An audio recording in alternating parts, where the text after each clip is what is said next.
Pues muy buenos días a todos, bienvenidos a este foro debate organizado por Save Democracy sobre verdad, democracia y poder, impactos entre política, tecnología y periodismo. Tenemos gente conectada desde El Salvador, Israel, eh, República Dominicana, Veracruz, Puebla, Estado de México, por supuesto la Ciudad de México. Bienvenidos todos, desde aquí les saludamos. Nuestros ponentes son de todos conocidos, pero voy a hacer una pequeña semblanza de cada uno de ellos. Lourdes Mendoza es una periodista especializada en temas económicos, financieros, políticos y sociales, con más de 25 años de experiencia en la prensa escrita y en la prensa electrónica. Actualmente la leemos los lunes, miércoles y viernes en El Financiero, en Eje Central los jueves y por la lista News los viernes. Además, puede ser vista en la mesa de opinión de los martes de ADN 40 junto con Manuel López San Martín, Ricardo Rafael y Esna Chabot. Y es escuchada todos los martes en Imagen Informativa, primera emisión con Pascal Beltrán del Río. Y de igual forma tiene su portal de noticias en La Mira, 3 libros publicados, Mi palabra es mi compromiso y 125 años de la Bolsa Mexicana de Valores, estos dos sobre temas financieros y bursátiles. Y el tercero es Con la frente en alto, que es un testimonio sobre la impunidad en México. Salvador García Soto, también ampliamente conocido, es el autor de la columna Serpientes y Escaleras, es un periodista crítico con amplia presencia en los medios impresos y electrónicos de México. Publica en el Universal, así como en otros medios escritos y electrónicos y en sus redes sociales como Twitter y principalmente en su portal serpientesyescaleras.mx. Actualmente colabora como analista político en el programa de televisión Alejibres, Águila y Sol, que transmite el canal Foro TV Noticieros Televisa, y es conductor, productor del programa radiofónico A la Una, con Salvador García Soto, que lo escuchamos en el 98.5 de FM. Cuenta con una amplia audiencia que ya transmite en casi toda la República Mexicana por las diferentes frecuencias de las emisoras del Heraldo Radio. Y finalmente, Raúl Trejo del Arbre, un investigador connotado, académico, periodista, escritor, docente, investigador del Instituto de Investigaciones Sociales de la UNAM desde 1974, integrante distinguido del Sistema Nacional de Investigadores. Tiene una obra publicada, nada más de 22 títulos.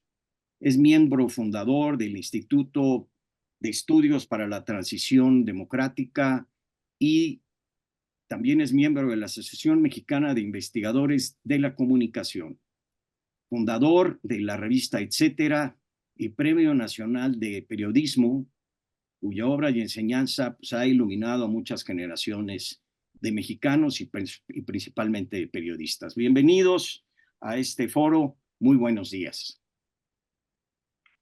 Gracias, Luis. Buenos Buen día. días.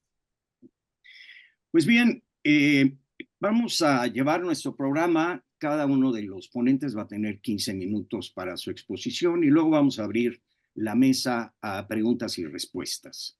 Voy a hacer una pequeñísima introducción, si quieren ustedes una provocación. Hoy, verdad, democracia y poder están imbrincados y en riesgo, tanto o más como la política, la tecnología y el periodismo que van montados en un tsunami que Byung-Chul Han le llama la infocracia digital. Es decir, el gobierno de la información, pero no de cualquier información, sino una información del cambio tecnológico, que es la información digital, cuyas características son, primero, el anonimato. Aquí no hay casa editorial en la mayoría de las veces. Segundo, la velocidad de la luz. Es un tiempo, el tiempo hoy de la información digital es un tiempo fuera de la escala humana. No nos da tiempo para el pasmo, que se rige por un tiempo de la mente humana. El pasmo es un tiempo del pensamiento, pero la información digital no tiene derecho al pasmo, no para nunca. Y sin pasmo no hay manera de cuestionamiento, de entendimiento, inclusive de pensamiento. La otra característica es el Big Data, el gran volumen de información. No solamente es vertiginosa, sino es apabullante.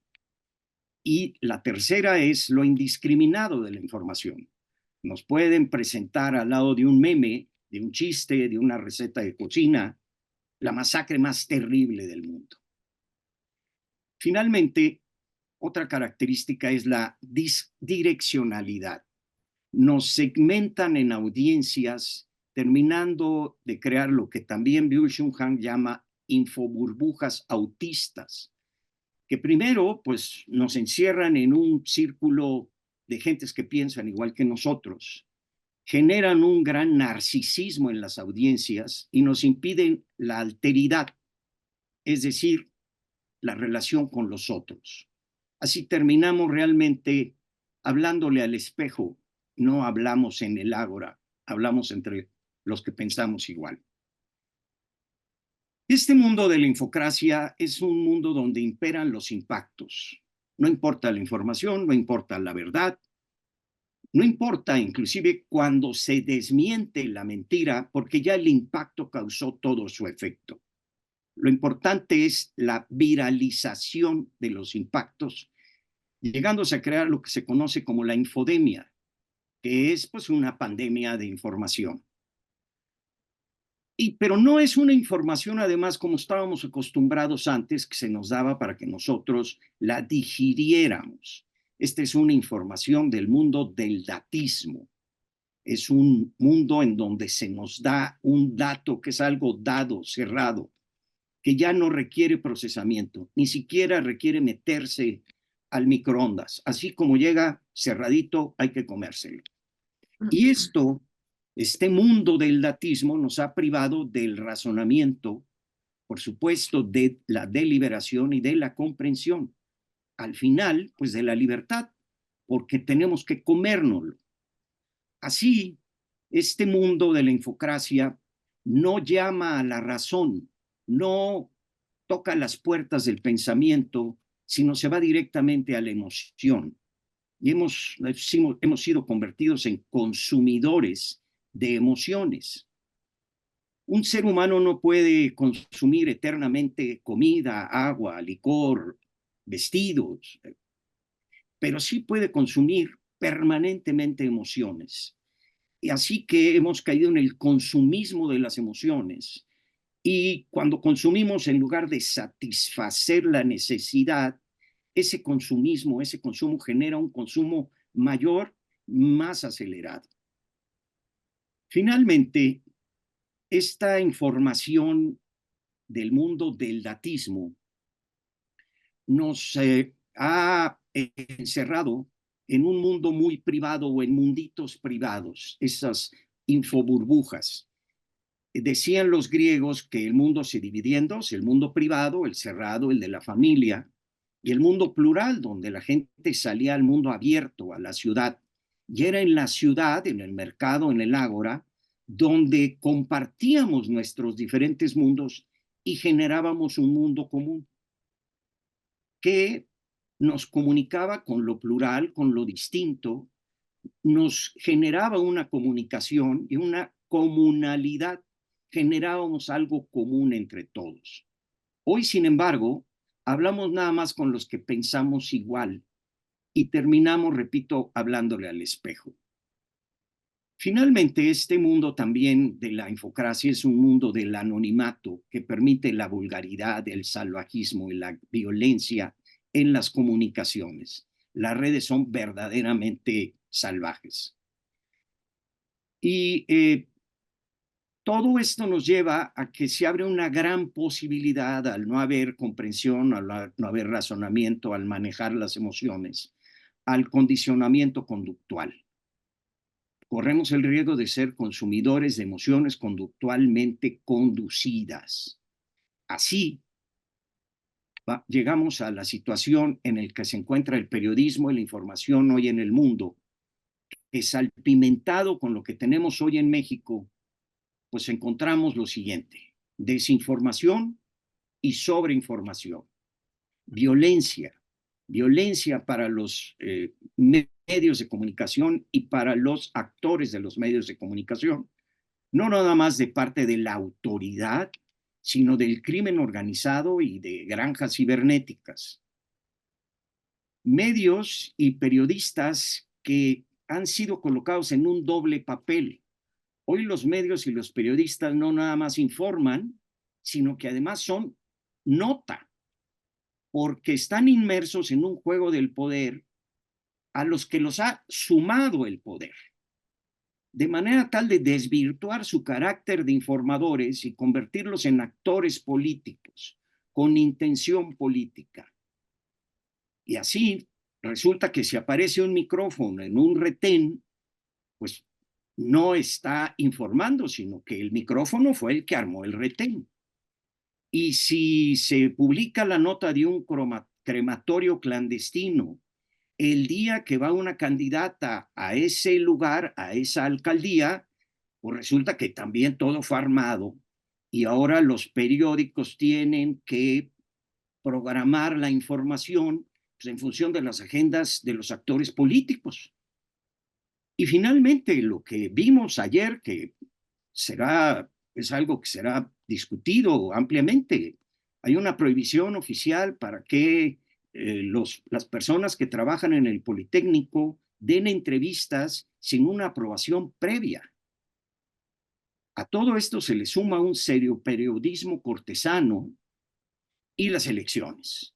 Unas elecciones en donde se han roto todos los cánones, unas elecciones desciudadanizadas, en donde el ciudadano no es el actor principal, sino es un voto a capturar, a comprar o a coaccionar o a engañar, partidos en crisis, campañas sosas, violentas, las encuestas convertidas en una especie de información y de propaganda, y un mundo lleno de distracciones y de distractores. En esto es en donde estamos viviendo hoy, y yo creo que ustedes nos pueden dar muchas luces desde su expertise como periodistas y como investigadores de cómo ven este mundo de la verdad, de la información y de la política. Si ustedes me permiten, vamos a empezar con Lourdes. Lourdes, tienes 15 minutos. Si me permites, faltando 2 minutos, te hago una señal para que midas tus tiempos. Me encanta la Gracias. idea. Muchísimas gracias y bueno, buenos días a todos. Y de entrada, déjenme ponerle sal y sabor a mi exposición y les preguntaría, ¿quiénes de ustedes se sienten valientes? Y bueno, no puedo verlos a todos, pero supongo que la gran mayoría de ustedes levantarían la mano y dirían, yo me siento valiente. Y yo diría, wow, ¿cuántas manos estoy viendo esta mañana? Les preguntaría de la misma manera, ¿cuántos de ustedes tienen el valor de exhibir a un político corrupto? Todos, muy bien. ¿Quién se atreve a compartir lo que los poderosos quisieran esconder? Seguimos en un público muy valiente. ¿Pero qué creen? Eso es lo que nosotros los periodistas de verdad hacemos todos los días, no los que están en la mañanera. Lo paradójico es que, como bien dicen, los periodistas hoy en día ponemos el cuerpo, incluso, y esto no es retórica, ponemos la vida y la ciudadanía en México, en el mundo, nos dice, ay, no, yo ver las noticias, no, ¿para qué? Todo lo que me dicen es malo. Y entonces, ¿saben qué? Yo inmediatamente les contesto, entonces no se quejen si viven en una dictadura, así de sencillo. ¿Y por qué? Porque sin noticias, sin prensa libre, pues, ¿qué creen? No existe la democracia, así de sencillo.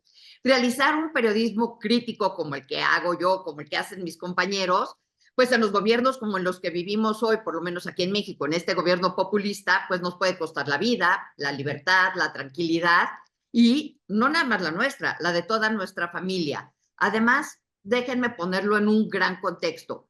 ¿Saben ustedes que en México más o menos cada 14 horas un periodista es agredido? Y se preguntarían ustedes, ¿esto es mucho o esto es poco? Pues inhalen y exhalen, porque les voy a decir que en los primeros 3 años del gobierno del presidente López Obrador, y miren que ya estamos por terminarlo, fue el periodo más violento que se tenga registro en toda la historia de mi país.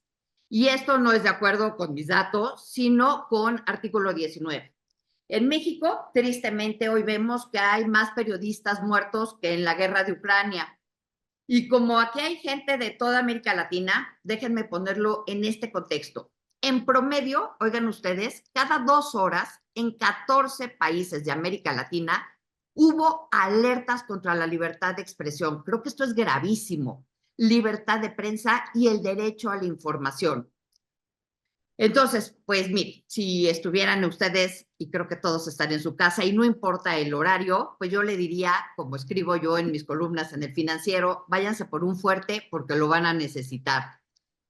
Y porque, ¿sabían ustedes, y ahorita lo decía Luis, quién es el mayor agresor de los periodistas? Y deberían de pensar ustedes, o de bote pronto contestarían, es el crimen organizado. Y déjenme decirles que no, no es el crimen organizado. En el 72% de los casos se identificó al Estado como el mayor agresor por acción o por omisión, así de fuerte, así de duro. Y ahorita también hablaba Luis de cómo los periodistas nos hemos vuelto la nota. Y pues ya sé que cuando habla uno de uno mismo, pues se puede volver vituperio, pero déjenme comentarles que tuve yo el honor de ser la primera periodista de este gobierno de Andrés Manuel López Obrador en convertirse en nota. Allá, en más o menos 19 de agosto del 2020, fui agredida desde el poder. Y les voy a contar, quisieron acabar con mi credibilidad. Sin embargo, sin pensarlo ellos, despertaron a una periodista, a una madre aguerrida que los exhibió y los vencía en tribunales. El infierno, dice Congreve, no tiene furia como una mujer. Y en su momento dijo mi compañero Sergio Sarmiento, como una mujer difamada, y vaya que lo logré. Así pues, les voy a comentar, porque esto es un caso que además todos ustedes tienen algo que ver en sus países. ¿De que estoy hablando? Del caso de Odebrecht, de ese escándalo de corrupción que se hizo como nunca antes en la historia. Y me hizo no nada más enfrentarme al poder, que quería borrarme, que quería acabar, como ya lo había dicho, con mi credibilidad. Y les voy a pedir que por unos segundos cierren los ojos y se imaginen qué sentirían si un día, sin deberla ni temerla, aparecen como parte de una supuesta banda de 17 delincuentes y su cara, su nombre, salen todos los noticieros y redes sociales. En esa banda, déjenme decirles, había 16 hombres, 3 expresidentes, 2 excandidatos a la presidencia, gobernadores, diputados, senadores, y yo, la única mujer. ¿Y qué creen? No nada más la única mujer, la única periodista. El miedo, evidentemente, no les voy a mentir, pues se apoderó de mí, pero no me detuvo. Me pregunté quién quería acabar conmigo y por qué a mí. Y lo que les puedo decir es que el poder tiene muchas caras y formas de quererte hacer callar. Y en mi caso tenía un nombre y un apellido. Y no es tenía, tiene nombre y apellido. Se llama Emilio Lozoya Austin. Era el exdirector de Petróleos Mexicanos, es decir, de Pemex, la petrolera del Estado mexicano. Y por querer salvar su pellejo y no irse a la cárcel, porque él sí es un criminal confeso, pues acusó a 17 personas, porque en mi país, que mire que se ha atrevido a muchas cosas, pero nunca como en este gobierno, se atrevió a tanto, a inventar un teatro, un círculo mediático, y lo más increíble es que lo hizo sin pruebas. Entonces, todos los hombres, los 16 hombres, estaban acusados de recibir miles de millones de dólares, y yo una bolsa. Sí, hasta en eso fui discriminada. La única a la que hicieron trending topic, justamente de lo que decía Luis, fui yo. A mí me hicieron Lady Chanel. Sufrí violencia política de género, sufrí discriminación, fue un escarnio en redes sociales que pocas veces se ha visto, y ya de ahí quedé, como les decía, al escarnio, quedé exhibida en ese escarnio público de hombres y de mujeres, perdón, de hombres y de mujeres, y también de los hombres y mujeres del poder, pero también de los que dicen, ay, no, yo no veo las noticias porque todo es malo, o sea, de todo el mundo. Y como les decía, esta pesadilla comenzó aquel 19 de agosto del 2020, cuando se filtra esta famosa denuncia de Emilio Lozoya. Y entonces, en ese momento salí en redes y dije, me está difamando, lo voy a demandar y voy a llegar hasta las últimas consecuencias y vaya que lo he logrado cumplir.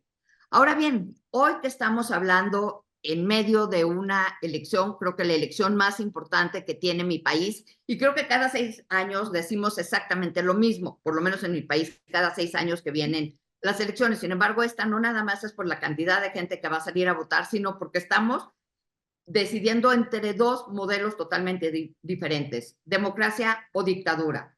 Y vemos también a la gente en una apatía, híjole, de repente difícil de entenderla. Y en algún momento los mexicanos tuvimos que salir a defender al INE, al Instituto Nacional Electoral, que si bien antes en mi país lo que pasaba era que los votos se pesaban, no se contaban, hoy los votos sí se cuentan. Oye, nuestra democracia es perfecta. No, todo en la vida es perfectible, pero me acuerdo perfecto que me tocó ir a la presentación de este libro que se llama La democracia no se toca, y lo hicieron el último presidente consejero del INE y otro de los consejeros que se tuvo que ir, o sea, que ya terminó su periodo. Y ahí lo que nos decían cuando estaban presentando este libro era que la idea de una dictadura es de una sola persona, pero que todos los ciudadanos, al voltearnos o voltear la cabeza hacia el otro lado, la mirada hacia otro lado, al decir, ay, no, yo esto de política no lo entiendo, esto no es para mí, nos volvemos cómplices. Y luego nos quejamos de por qué vivimos en una dictadura, de por qué nos está yendo tan mal. En este momento lo traigo a colación porque es lo mismo o algo parecido con lo que pasó con el escándalo de Odebrecht. Aquí en México, ¿qué creen? No hay consecuencias. Si Emilio Lozoya se fue a la cárcel es porque yo evidencié con una fotografía que había un pacto de impunidad entre el gobierno, la fiscalía y este criminal confeso. Pero este escándalo de Odebrecht, pues la verdad es que permeó casi todos los gobiernos de Latinoamérica. O cómo dejar de comentar que el 2 veces presidente de Perú, Alan García, decidió quitarse la vida antes de legar la vergüenza de un hombre manchado a su familia. Y bueno, pues ya vamos a cumplir casi 3 años, perdón, de esta pesadilla. Y les puedo decir que la única que le ha podido ganar algo a Emilio Lozoya Austin he sido yo en tribunales. Porque también tenemos que cambiar los ciudadanos. No podemos nada más quejarnos en redes sociales. Las redes sociales es un medio de comunicación más. No es el sistema jurídico. ¿Da miedo convertirse en la nota? Sí. Es increíble que los periodistas, como decían, somos hoy la nota también, sí, pero no vamos a cambiar si nosotros no empezamos a hacer las cosas diferentes. Si queremos tener un país diferente, tenemos que nosotros empezar a hacer las cosas totalmente diferentes. Entonces, ¿qué hice yo? Emilio Lozoya se fue a la cárcel en ese momento porque incomodé y exhibía el poder, como les acababa de decir. Y entonces, lo que les quiero decir y transmitir es que esos ciudadanos que nos dicen que no ven las noticias, que no están informados, no están entendiendo que la libertad de expresión es un derecho que tenemos en la Constitución, que es un derecho humano que tenemos y que no pueden estar diciendo que están renunciando a ese derecho humano porque todo es negativo. Entonces, ¿cómo van a entender lo que está pasando en su país? ¿Cómo van a hacer un voto? Un voto estudiado, obviamente. De la única manera es siendo unos mexicanos o unos ciudadanos del país mucho más responsables y corresponsables con lo que nos está pasando. Es increíble que los ciudadanos, que los jóvenes no estén saliendo a votar y den por sentado que siempre hemos vivido en México con esta estabilidad económica y con esta democracia, perfectible, pero en democracia. Y no es cierto. Es increíble lo que se está viviendo en México, lo que está en riesgo entre democracia y dictadura, y los chavos te dicen, ay, no hombre, ya las encuestas lo dicen todo, no es cierto. Si los mexicanos salimos a votar, las cosas van a ser totalmente diferentes y lo vivimos en el 2021, sobre todo aquí en la Ciudad de México y en la Cámara de Diputados. El Frente PAN, PRI, PRD sacaron más votos que los de Morena y sus aliados. Así pues, yo los invito a dejar a un lado a la apatía, pero déjenme, como empecé, poniéndole limón a la herida, ahora déjenme un poquito, no nada más ponerle limón a la herida, sino ponerles a ustedes un reto. Ustedes se quieren convertir en cómplices de una dictadura. Ustedes quieren ser verdaderamente cómplices de lo que vaya a pasar en nuestro país, sigan por este camino. Ya vimos lo que ha pasado en América Latina y no nada más me estoy refiriendo a lo que pasa o pasó en Venezuela. Así empezaron ellos y nos decían, ojo, volten a ver. Y hoy, como dicen, ahora resulta, imagínense, soy periodista, matan a las mujeres, 11 mujeres al día de feminicidios solamente por el hecho de ser mujeres.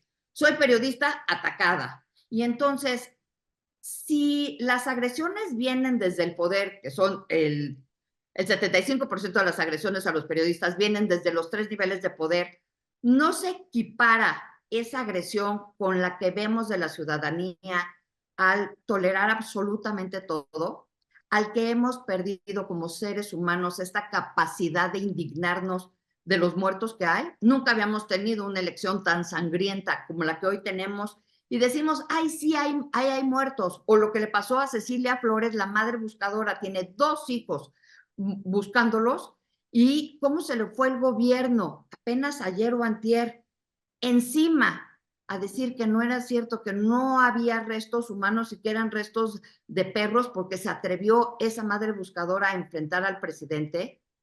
Hoy quiero decir también y hacer toda mi solidaridad con María Amparo Casar, hoy, que es la directora de Mexicanos contra la Corrupción. Lo que pasó en la mañanera, es inadmisible, pero tenemos que ser mucho más solidarios, tenemos que ser mexicanos y seres humanos mucho más responsables y corresponsables. ¿Vale la pena dar la batalla por el país? Claro que sí. ¿Vale dar la batalla y no quedarse callado? Claro que vale dar la batalla. Las palabras cuentan y cuentan mucho, incluso llegan a matar, no se las lleva el viento.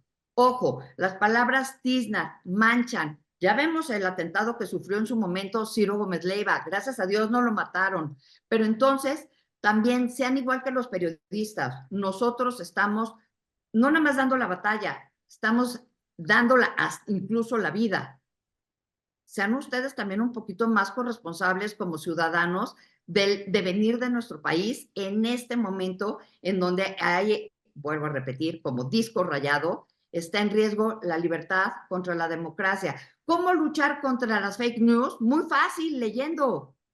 Muy fácil, siendo otra vez ciudadanos mucho más responsables y corresponsables, como viendo quiénes son sus fuentes, volviendo al back to basics. Hay que leer, hay que ser personas mucho con mejores cimientos. Ya vimos que los millennials no fueron la generación que nos sacaron a nosotros. Regresamos, ¿por qué? Porque tenemos muy buenos cimientos. Así pues, déjenme terminar con esta frase. Con los pantalones bien puestos, pero en tacones, voy a seguir dando la batalla con este estilo que me caracteriza, ligero, pero con información totalmente dura y documentada, porque sin una prensa libre, vamos a terminar siendo una dictadura. Y yo no quiero ser cómplice. ¿Y ustedes van a ser cómplices? Sin duda alguna, sí tenemos un déficit de ciudadanos y además, bueno, es un problema estructural. Los partidos no han formado ciudadanos, pero estamos viendo que la ciudadanía tiene que ser más participativa. Y bueno, pues la ciudadanía va a ver por dónde y cómo se organiza, y van a terminar cambiando los partidos, pero decían los griegos que se requiere ser muy valiente para salir a la ciudad y distinguirse ante los otros, hacerse ver y hacerse oír. Gracias por esa llamada a la valentía, porque nos hace mucha falta. más en estos momentos. Pues yo te puedo decir, a mí cuando me decían, fuiste muy valiente con lo que me pasó con Lozoya, cuando me acusaron y cuando dije me están difamando porque un periodista de lo único que vive es de su credibilidad, es valiente es hacer las cosas a pesar del miedo. Eso es ser valiente. Y eso es lo que necesitamos en este país. Es correcto. Pues muchas gracias. Salvador, por favor, adelante. Bueno, buenos días a todos. Decía, un gusto saludar a todos los que están conectados aquí en México, en otros países. Es un gusto, un placer, un privilegio estar aquí formando parte de esta mesa con gente tan querida y tan admirada como son Lourdes, el gran Raúl Trejo y, por supuesto, don Luis Farías Mackey. Pues la verdad es que el tema que plantean es todo un tema hoy para la democracia, para el periodismo, para la verdad. Decían los maestros de periodismo que el periodismo era pues este oficio de buscar siempre la verdad o buscar por lo menos aspirar a la objetividad, si bien es una profesión que se ejerce por parte de sujetos y que tiene una gran dosis de subjetividad. El ideal del periodismo, al menos como yo lo aprendí, como creo que se enseña todavía en las escuelas de periodismo, es buscar siempre la objetividad y buscar la verdad. La verdad a partir de los cánones tradicionales, los cánones históricos, ¿no? Una verdad en la que no es una verdad absoluta, pero sí busca mostrarle a la gente la realidad y mostrársela no solo a partir de lo que uno piensa o de lo que uno cree, sino a partir de los datos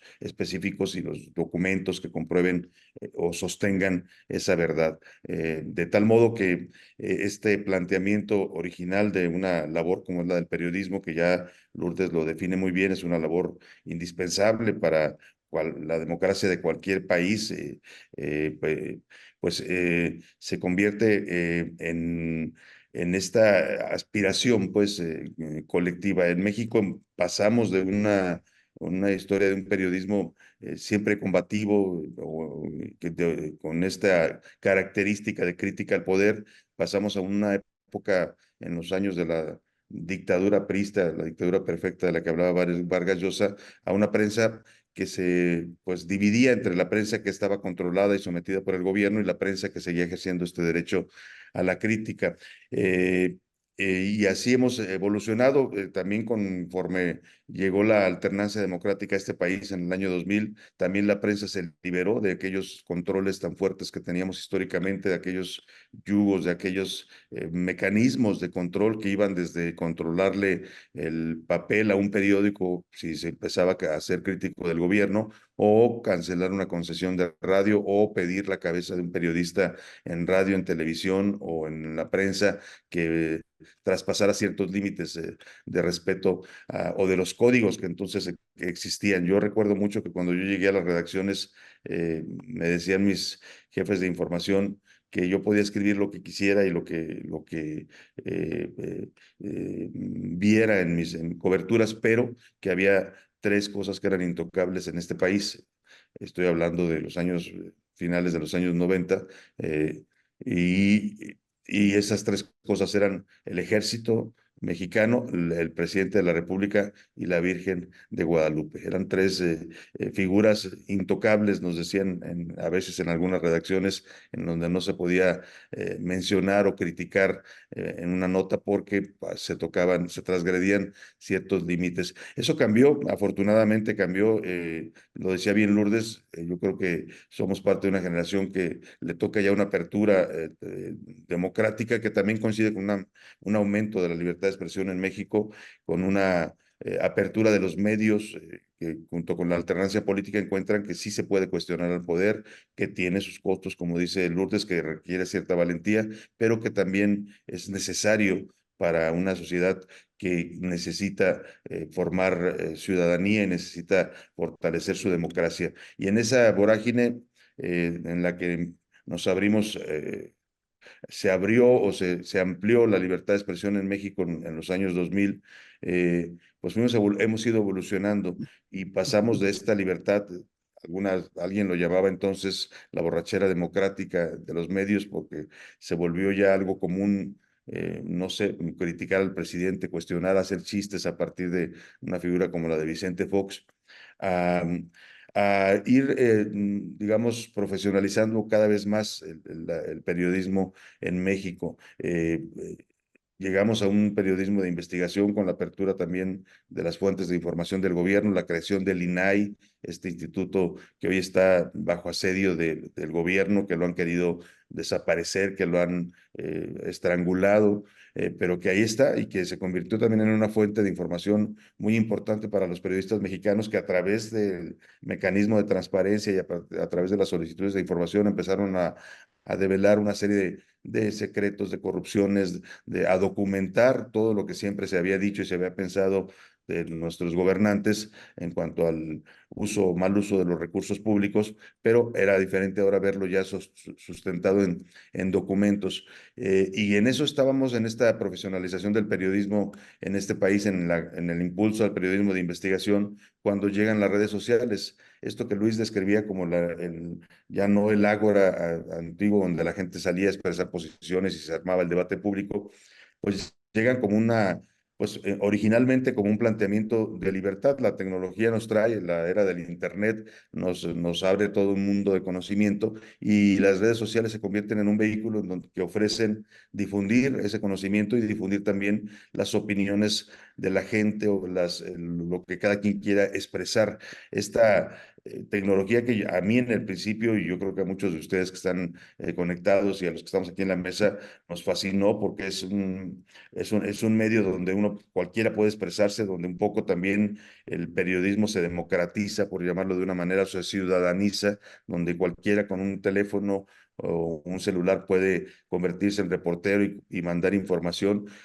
Pues originalmente se plantea como eso, como un foro de libertad, como un foro de expresión en el que no hay límites, en el que la gente puede decir lo que piensa, puede exponer, puede empezar a difundir también conocimientos.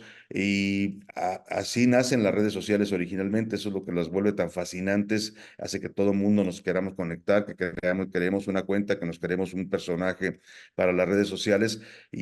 Pero poco a poco eso se va transformando. Y yo siento que hay un punto en el que las redes sociales van reflejando también la época en la que vivimos.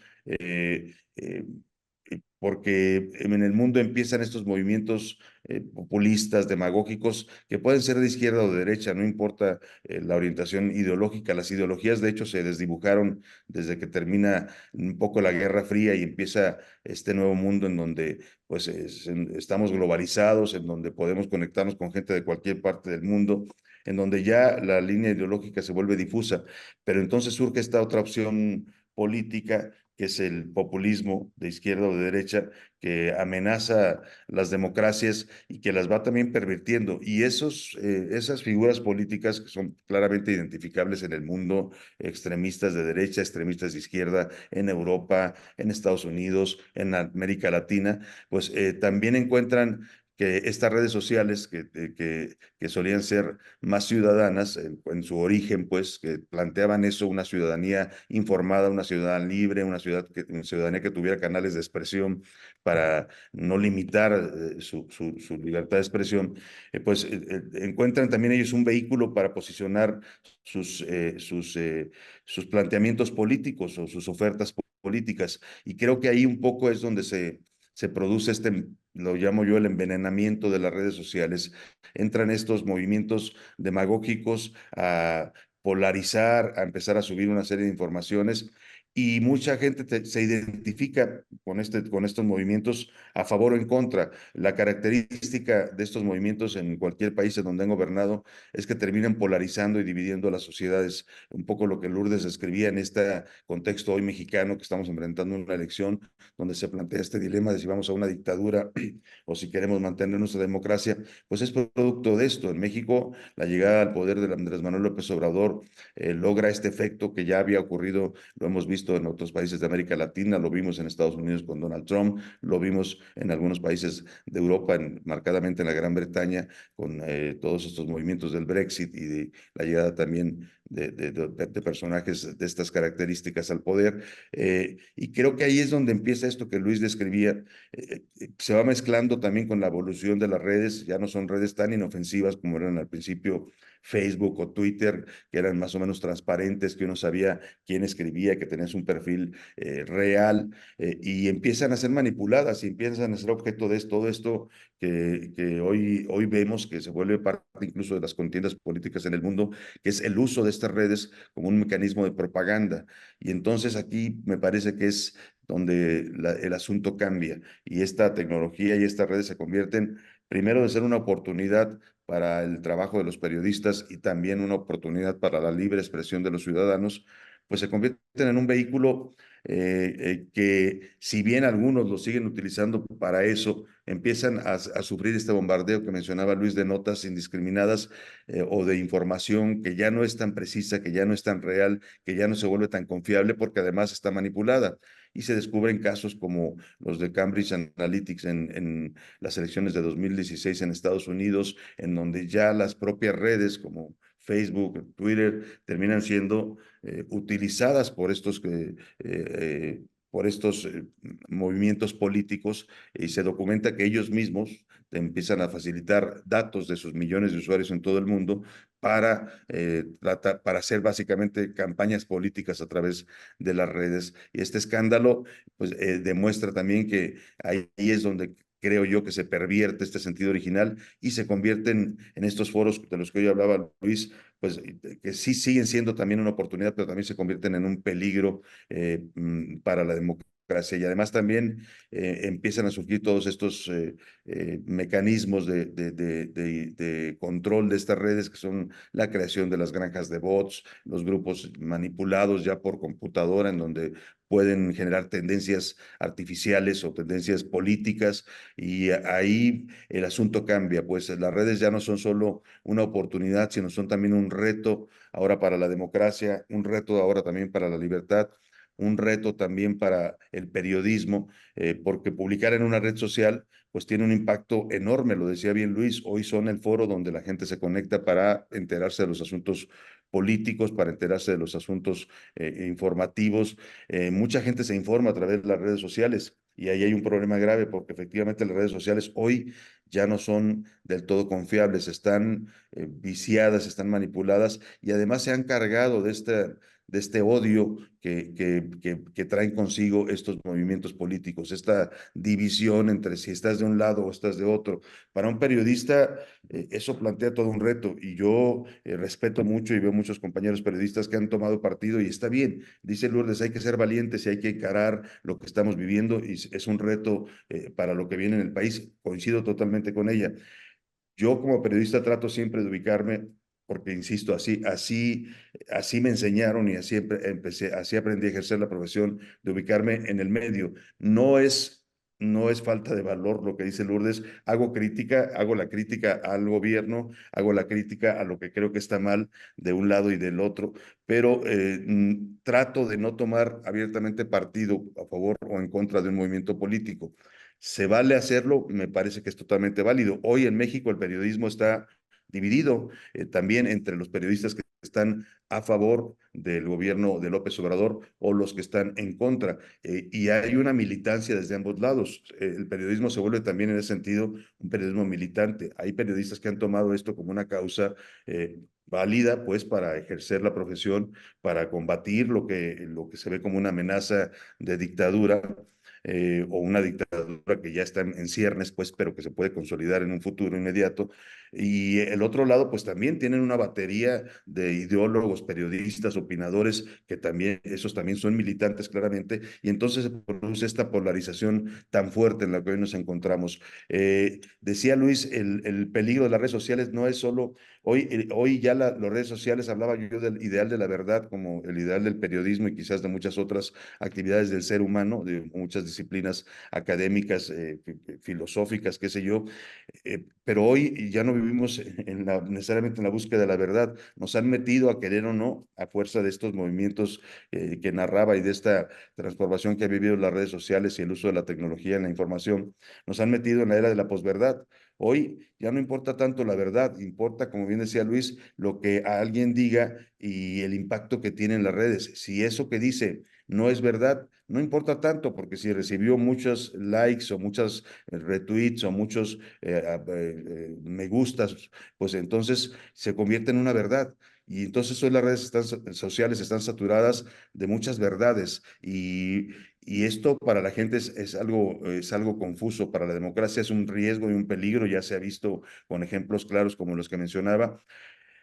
Y entonces estamos pues creo yo, en un dilema que la tecnología de haber sido originalmente una herramienta útil para la democracia y para el periodismo, y creo que lo sigue siendo todavía cuando se utiliza bien, pues se ha convertido también en un desafío y en un dilema que te plantea que si tú te conectas a las redes sociales, pues vas a recibir este bombardeo de información, de opiniones, de datos que no siempre son ciertos y que difícilmente muchos de ellos se pueden probar, pero que tienen un impacto claro en la mente de quien entra a estos foros, porque además hay que decirlo, son tecnologías que están diseñadas con un algoritmo y cuando tú te conectas a una red, la inteligencia artificial que ya las maneja sabe perfectamente que la gente se conecta y tratan de mantenerte el mayor tiempo conectado y está uno viendo información y está procesando, o más bien no está procesando, lo que decía un poco Luis, es tanto el bombardeo que no alcanzamos a veces a digerir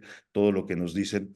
Y bueno, pues el impacto de eso me parece hoy, plantea muchos desafíos. La tecnología, la inteligencia artificial, por ejemplo, hoy es todo un reto para esto que está sucediendo. El periodismo se ve también, digamos, si no amenazado, por lo menos sí tiene que ser muy cuidadoso con el uso de estas tecnologías porque uno puede ver una imagen que es totalmente real. Uno puede ver qué sé yo, a Donald Trump besándose con alguien más y esa imagen puede no ser real, pero si cae en manos de un periodista y este periodista no la analiza, no la verifica, pues entonces se cae en esto que decía Luis, que es la infodemia y en la difusión de información sin calidad, sin veracidad. Creo yo que el reto en este caso de la tecnología, de la información y de las redes para el periodismo, pues es volver, lo dijo bien Lourdes, a lo básico, volver al ejercicio del periodismo como nos lo enseñaron en las escuelas, que es verificar la información, checar las fuentes, saber si es información fidedigna y si no, no compartirla o no promoverla en las redes sociales.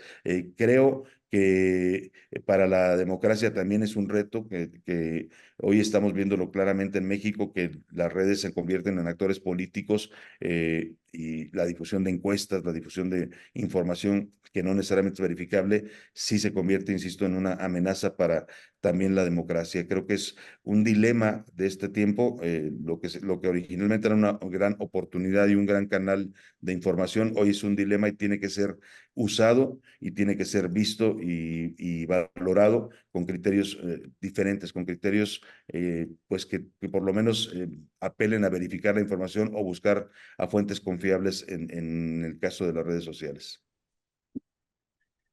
Muchas gracias, Salvador. Saludamos a quienes se han conectado. Tenemos gente conectada de la Ciudad de México, Veracruz, Puebla, Estado de México, Durango, República Dominicana, Israel, Estados Unidos, Perú, Panamá, Italia, República Checa. Saludamos a los miembros de Save Democracy, Edgardo Buscaglia, Roberto Borja, Gerardo Martínez Vara y Luis Núñez. También saludamos de los medios a Dolores Colín, Fernando Crisanto, amigos de Save Democracy, Rosario Guerra, Luis F. Bravo Mena, Adriana Lanís, Luis Castro, Homero Galeana. Y sin más, y después de saludarlos, de darle la bienvenida, Raúl, es todo tuyo el micrófono. Gracias, Luis. Buenos días. Gracias otra vez por la invitación y por la oportunidad de compartir este espacio con Lourdes y con Salvador. Voy a tratar de mostrarles parte de mi pantalla. Creo que ahí se ve, ¿verdad? Sí.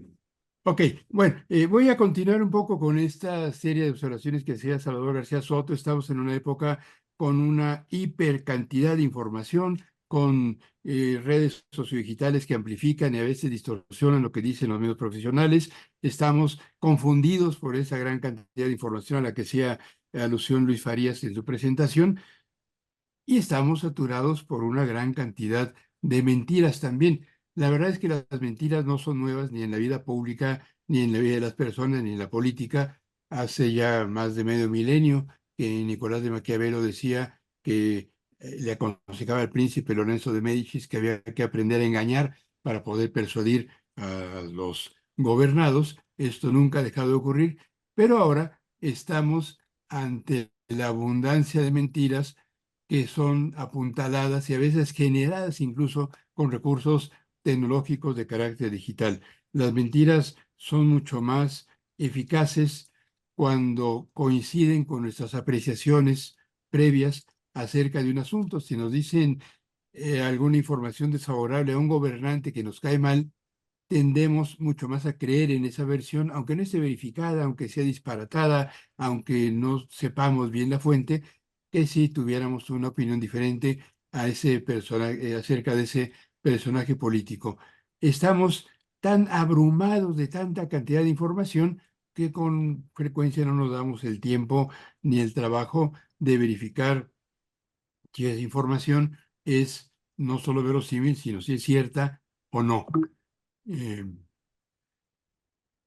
Y eso es lo que ocurre con la propagación de noticias falsas que está demostrado por distintas investigaciones internacionales, corren mucho más rápido que las noticias ciertas. Es mucho más sencillo difundir en las redes una falsedad que la verificación acerca de ella o que un hecho que es cierto y que ha sido también verificado. Y esto ocurre, entre otras cosas, porque desde hace tiempo hay quien habla de los nuevos medios, aludiendo a los digitales, ya no son nuevos en absoluto, tenemos más de un cuarto de siglo conviviendo con ellos. Desde hace tiempo hemos superado el viejo sistema mediático integrado por los medios que ahora llamamos tradicionales por un ecosistema en donde participan estos antiguos medios profesionales y tradicionales, prensa, radio, televisión, en fin, con las redes sociodigitales. Este ecosistema mediático implica que de un lado salen informaciones que son replicadas en el otro y viceversa, y las personas estamos expuestas a muchas fuentes de mensajes. eh, Pocas veces dependemos de una sola de ellas, pero llega a ocurrir que hay una cantidad importante de individuos que a veces se confinan en un solo entorno y entonces tienden, también ya se mencionaba hace rato en esta sesión, a, a retroalimentarse con informaciones y conversiones y apreciaciones que coinciden con sus puntos de vista. El ideal de la democracia, a pesar de lo que digan algunos personajes hoy en día en México, es que haya debate público.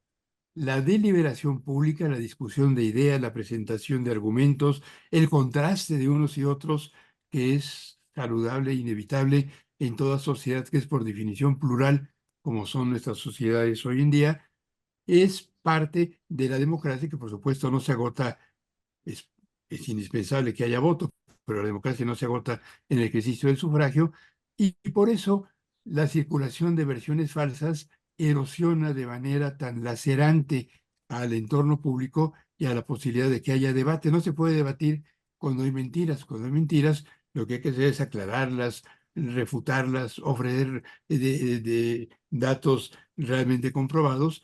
Hoy en día estamos en una situación de tal descomposición de nuestro debate público que hay quienes dicen ante hechos verificables y verificados que tiene otros datos. No hay otros datos cuando se trata de diagnosticar la verdad. Existen hechos y existen apreciaciones subjetivas acerca de esos hechos.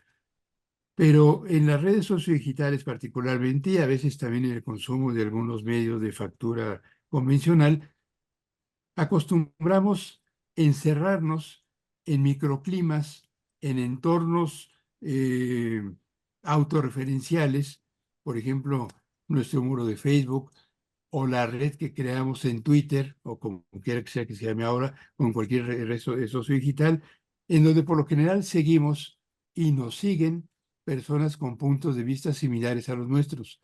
¿Qué pasa cuando solamente me informo en mi muro de Twitter, por ejemplo, a partir de lo que me dicen ahí amigos míos con cuyos puntos de vista coincido, personas a las cuales admiro o, o con aquellas con las que me identifico?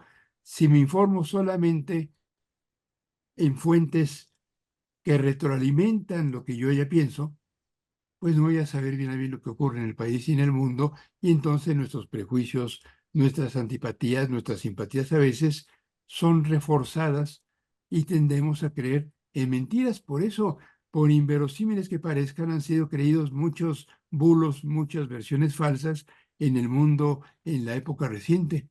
Hubo quien creyó hace 2 elecciones presidenciales en Estados Unidos que la señora Hillary Clinton, cuando era candidata a la presidencia, tenía a un grupo de muchachitos encerrados en el sótano de una pizzería, de jovencitos, de los cuales abusaba sexualmente. Esta era una enorme mentira, era para carcajearse de ella, pero hubo gente que lo creyó y que en Estados Unidos votó por Donald Trump a partir de creer en esta y en otras patrañas similares. Porque además en las redes sociodigitales, lo decía Salvador García Soto hace un momento, hay algoritmos, es decir, estos pequeños programas de cómputo que seleccionan el material que vamos a ver en tales redes, que nos dan más de lo mismo. Si, si yo soy partidario de los Pumas de la UNAM, para la audiencia internacional diré que es uno de los mejores equipos de fútbol de México. Dice Lourdes que no es cierto, y como esta es mía, es una opinión subjetiva, puede convivir aquí. Además, anoche ganaron los Pumas en penaltis, en un partido muy difícil y muy estresante. Si yo soy partidario de los Pumas y sigo a otros que también lo son, y creo en las versiones que dicen esas otras personas que tienen la misma afición o la misma obsesión deportiva que yo, pues no me pasa nada. Me retroalimento en mi propia subjetividad, en este caso deportiva. Pero si las mentiras en las que creo son acerca de asuntos públicos, acerca de hechos de política o de los candidatos políticos, o si se trata de asuntos ligados con temas sensibles como la salud pública, entonces puede ser que yo, en vez de asomarme a la verdad, me refuerce en prejuicios que son falsos. Si yo creyera, que no es mi caso, que las vacunas hacen daño, esa es una enorme patraña. Las vacunas no hacen daño. Hay efectos secundarios, como los de cualquier medicamento, que en una porción muy pequeña pueden tener consecuencias desfavorables para algunas personas, pero si yo creyera, como todavía existen algunos, que las vacunas causan autismo, y yo sigo en Facebook a grupos que dicen esa enorme mentira, voy a encontrar en ellos un refuerzo a los prejuicios en los que yo creo. Aquí estoy ante un caso en el cual mis concepciones equivocadas terminan por dañarme más. Y en Facebook, en otras redes, en Twitter, en Instagram, en YouTube, en otras más, hay promotores profesionales de mentiras que ahora, como se decía hace rato, se apoyan en recursos de inteligencia artificial. Los hechos, lo reitero, son eso, asuntos que han ocurrido, de los que existen evidencias estadísticas o no, y testimonios verificables. Lo diré de manera más simple. Si se desata un incendio, ese es un hecho. Hay un incendio. ¿Por qué ocurrió el incendio? Porque hubo un cortocircuito, porque alguien aventó un cerillo, porque se cayó un barril de gasolina y se prendió con energía eléctrica. Esas ya son, mientras no se demuestre la causa específica de ese siniestro, interpretaciones que pueden ser subjetivas. En muchas ocasiones, cuando hablamos de los acontecimientos públicos en México y en otros países, tendemos a confundir los hechos con su interpretación. Hay quien dice, esa persona está mintiendo con la verdad. Pues no es cierto. O se miente o se dice la verdad. Habrá quien quiera creer una mentira suponiendo que es verdad, pero eso es otro asunto. La posverdad, que ya mencionaba también el periodista García Soto, es la creencia masiva en versiones y en falsedades que se ajustan a los prejuicios de aquellos que las consideran ciertas, y es una tendencia que se acentúa por motivos como los que ya traté de explicar en las redes sociodigitales. ¿Qué ocurre hoy en día? Está de moda hablar de inteligencia artificial. Yo lo haré solamente en lo que toca a la creación de contenidos falsos. La inteligencia artificial es un recurso formidable que está construyendo la humanidad y que tiene enormes riesgos que a veces no alcanzamos a entender ni a aquilatar de manera suficiente respecto de la información en los medios de la inteligencia artificial generativa, como la de ChatGPT y muchos de sus primos digitales que hay en muchas aplicaciones, tiene la posibilidad de crear contenidos que pueden ser falsos, aunque parezcan ciertos. Y hay varios riesgos en el uso de inteligencia artificial en el campo de la difusión informativa. En primer lugar, la propagación intencional de contenidos engañosos o de plano falsos que tengan muy buena calidad. Se puede, con recursos de este tipo digitales, poner a una persona diciendo algo que nunca dijo.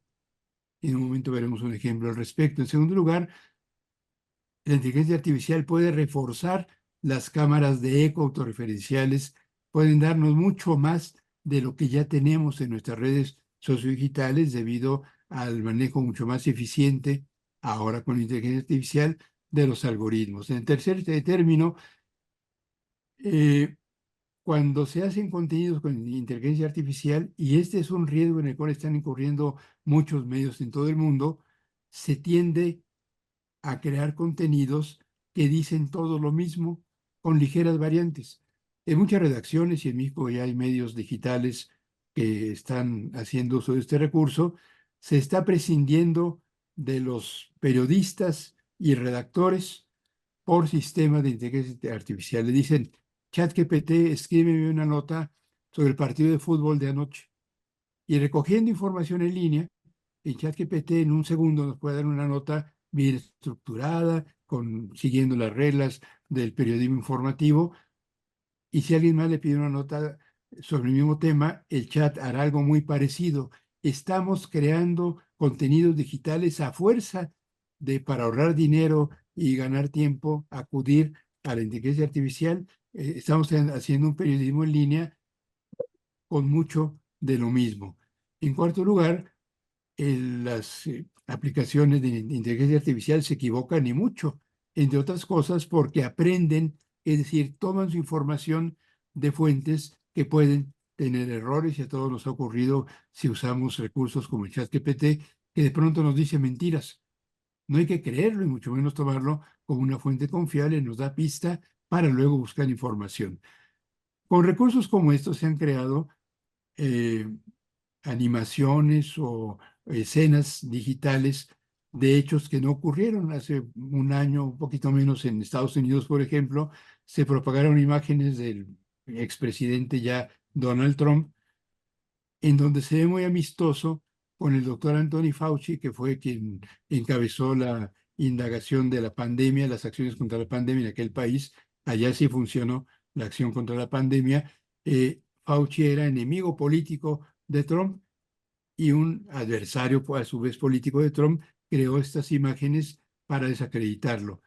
Hubo quienes hace poquito más de un año, en un juicio que todavía no acaba, hizo imágenes simulando que Trump había sido aprehendido. Esto hubiera ocurrido si lo hubieran aprehendido, si hubiera resistido. Esta imagen es falsa y se advirtió que era falsa porque las manos estaban mal hechas, el cuello estaba demasiado cerca del resto del torso. La inteligencia artificial no produce en todos los casos contenidos perfectos. Pero ¿qué pasó? El hecho de que hubiera quien falsificara el perfil de Trump fue noticia en la prensa sensacionalista de Estados Unidos. El New York Post, que es un diario muy amarillista, le invitaba a sus lectores a enterarse, conozca todo lo que se puede decir acerca del posible arresto de Donald Trump. Una falsificación hecha con inteligencia artificial se convierte en noticia en la prensa. Y más ahora que se puede con estos recursos digitales hacer falsificaciones tan perfectas que son difíciles de distinguir de lo que realmente ocurre. Esto es lo que se llama deepfakes. Con esto termino. En la política mexicana no se han conocido muchos casos de uso de inteligencia artificial para alterar imágenes. La semana pasada en San Luis Potosí, el alcalde con licencia que aspira a reelegirse, él es candidato del frente de varios partidos, Francisco Galindo, dijo que crearon un video suyo a partir de otro video que era cierto. El de arriba es un video que es cierto, es una declaración que hizo para un evento de la UNESCO o algo así, y el de abajo es un video en donde él aparece de manera muy verosímil con expresiones que dice que no hubieran sido suyas y que desacreditaban su campaña. Yo no sé si es video falso o no.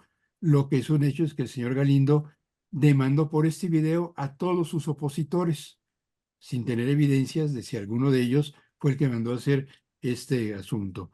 En el caso mexicano, espero que se pueda. En las primeras 24 horas sí se registraron miles de inscripciones y hoy mismo la gente ya ha ganado sus primeros 3,000 pesos. ¿Cómo su nuevo proyecto pretende ayudar a la gente? Nuestra meta es combatir la pobreza y la miseria en México. Los resultados de las primeras personas muestran que estamos en el camino correcto. En solo 3 meses aumentaremos los ingresos de la población al acceso. Para empezar, debes registrarte, esperar la llamada de un especialista que te guiará en el proceso, luego invertir al menos 4,000 pesos. Esta cantidad... Esto evidentemente es falso, pero está muy bien hecho. La misma, bueno, para quienes no la conocen, quien aparece en el video es la candidata del partido oficial a la presidencia de la República, la señora Sheinbaum. Replicaron su imagen con mucha verosimilitud, y ella aparece, esto es lo que ya no resulta verosímil, ofreciendo un negocio que realmente no existe. Ella misma en su campaña, en el fin de semana anterior, con motivo del segundo debate entre los candidatos presidenciales, hizo uso de inteligencia artificial para fabricar este anuncio. Esto apareció unos minutos después del debate del domingo pasado. Es una imagen falsa, hecha con inteligencia artificial, y hubo quien se percató de que es falsa porque la señora Sheinbaum aparecía en esta foto con 6 dedos, hecho a partir del cual se hicieron muchos memes y muchos comentarios sarcásticos. Todo el mundo incurre en errores y en exageraciones y en abusos en el empleo de estos recursos, cuya utilidad puede ser importante, pero que pueden ser un riesgo para nuestra democracia y para la información a la que estamos sometidos los ciudadanos. Bueno, con eso termino y les ofrezco una disculpa por haberme extendido un par de minutos más. Muchas gracias. Muchas gracias, Raúl. Muy interesante, muy amable. Tenemos varias preguntas en orden de aparición. Desde Israel, Roberto Simit nos dice que las nuevas tecnologías abarcan la emisión, las nuevas tecnologías basadas no solo en mi propia experiencia, las nuevas tecnologías abaratan la emisión del mensaje y su acceso. Algunos autores tienen reservas en cuanto a su alcance y efectividad para transformar a la sociedad.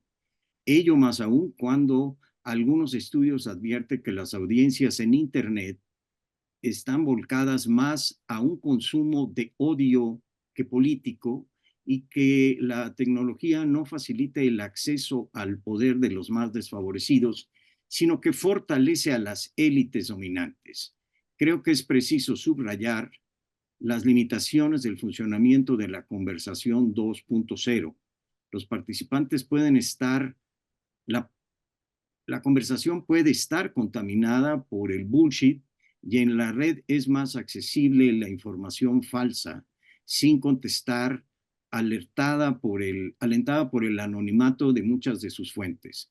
A ello se suma que suelen ser conversaciones dirigidas por un grupo de usuarios habituales con una radicalización del diálogo marcado por el enfrentamiento político. El mismo Roberto Simit, más adelante, nos manda otro mensaje, dirigido a Lourdes, y dice: Lourdes Mendoza, el problema no es solo en México, también aquí en Israel, y esa es una de las bases de nuestros actuales problemas. Votan solamente más o menos 40% de los habitantes con derecho a voto, y luego protestan por el grave problema que estamos viviendo, interior y exteriormente. No sé si quiera alguno de ustedes contestar o comentar sobre el tema. A mí me gustaría, si me permites, Luis, es el voto es un derecho o una obligación como seres humanos, como quisiéramos verlo, por lo menos en nuestro país, en México. En México no es obligatorio ir a votar, es a consideración del ciudadano. Y nosotros, por lo que hemos visto, pues cada 6 años teníamos una reforma electoral, porque había un ciudadano, un candidato que siempre quedaba enojado porque no ganaba hasta que ganó. ¿Y qué creen? Que ganó y sigue enojado y sigue queriendo cambiar las reglas del juego. Entonces, pero más allá del chiste sarcástico que acabo de hacer, creo que sí deberíamos de hacer una reforma en donde el voto sea una obligación. Se me hace increíble cómo vimos en el Estado de México, que es del padrón de electores para los que no sean de México, este segundo padrón más importante o el primer padrón más importante en nuestro país. Y en las elecciones, el gobierno en turno, desde el gobierno federal, empezaron a jugar con las encuestas, a decir que la candidata de ellos para el gobierno del Estado de México iba 20 puntos arriba y que ya no había nada que hacer. Ellos lo hicieron muy bien. El presidente de México, hay que decirlo, es un maestro en la generación de información todos los días en sus mañaneras y desalentó a la gente a ir a votar. Increíble que la gente haya jugado pero es esta parte de apatía, esta parte en donde cómo es increíble que el ciudadano diga, pues no me importa, que es lo mismo que pasa en Israel y lo que está pasando en la mayor parte del mundo, en donde los millennials sobre todo no salen a votar. ¿Qué podemos hacer? Yo creo que una de las cosas que podemos hacer es cambiar y que sea obligatorio, y que si no vas a votar hay una consecuencia, aunque la consecuencia la vivamos todos los días. No necesariamente. Algún día entrevisté hace mucho tiempo a Roy Campos, uno de los encuestólogos más respetables de mi país y además gran amigo, debo decirlo, y me decía, no necesariamente lo que las mayorías eligen es lo que el país necesita.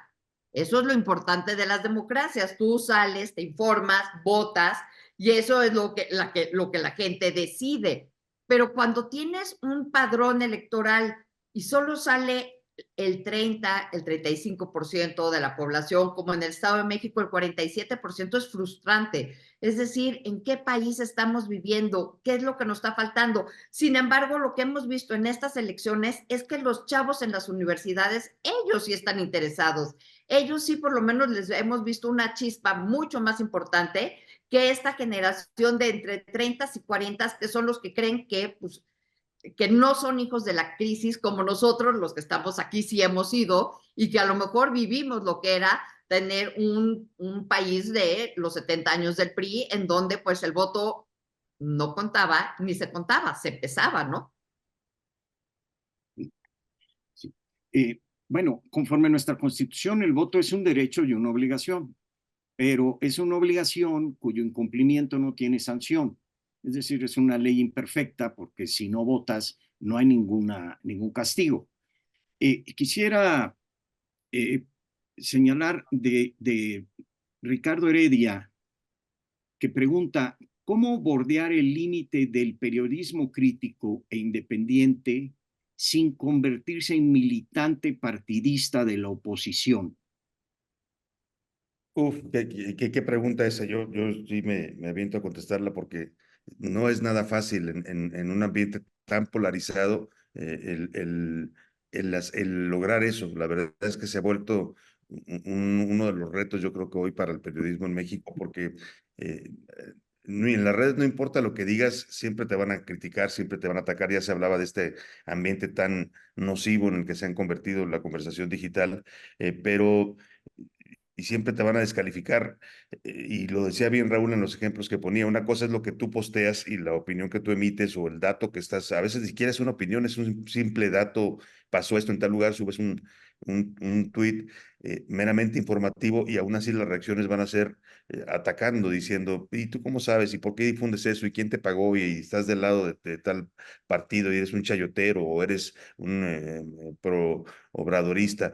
O sea, es muy complicado, creo yo, para los periodistas que decidan no tomar necesariamente partido en este ambiente polarizado. Y yo vuelvo a decir, no es un poco no está reñido con lo que decía Lourdes de ser valientes en lo que el momento político que se vive y en participar, pues en ir a votar, en tener una posición política.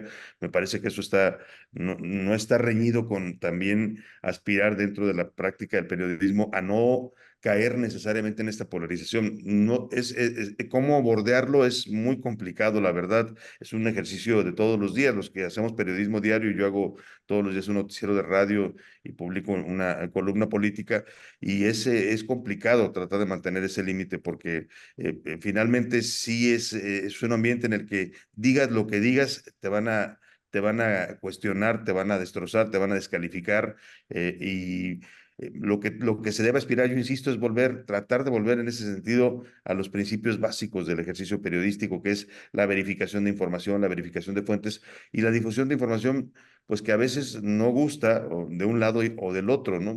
Yo procuro hacerlo. Tengo mis simpatías políticas personales, por supuesto, tengo mi punto de vista sobre lo que está ocurriendo y una posición política, pero trato, en la medida de lo posible, de no mezclarla con el ejercicio de la crítica. No es fácil porque, insisto, hoy también se plantea para los periodistas un dilema: o estás de un lado o estás del otro, y si estás de este lado te dicen traidor, y si estás del otro también te dicen traidor.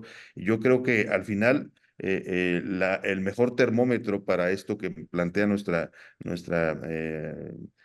amiga que está conectada pues es tratar de hacer una labor periodística en la que de los dos lados te ataquen. Pues cuando tú logras que publicas algo y te dicen de un lado, eres un chairo, ¿no?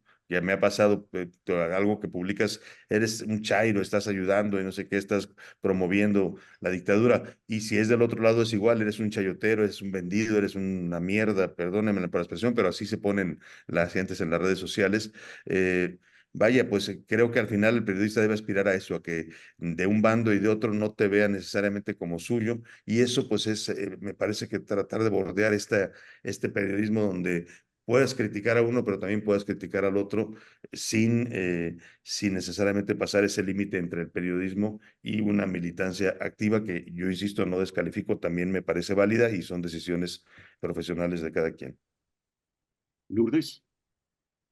Yo haz de cuenta, yo en lo que difiero de Salvador es que, en ejemplo, en mis columnas, lo único que tienes que hacer es ser, o sea, lo que tú eres igualito que yo, no periodistas, y bueno, obviamente de todos los que estamos aquí, somos periodistas de verdad, no somos periodistas de un celular y que sales a la calle y ya te sientes periodista. Por eso tenemos los pelos de la burra, como se dice familiarmente, y documentas.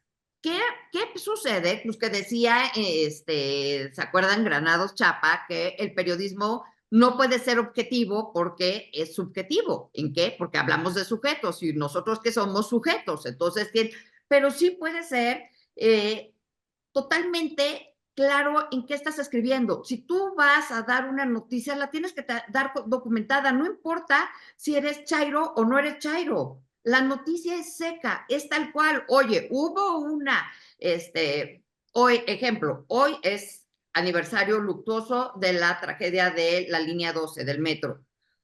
Eso es un hecho, eso es una realidad, eso es una noticia que ya pasó. ¿Se atendió bien o se atendió mal? Pues creo que en eso tampoco hay mucho.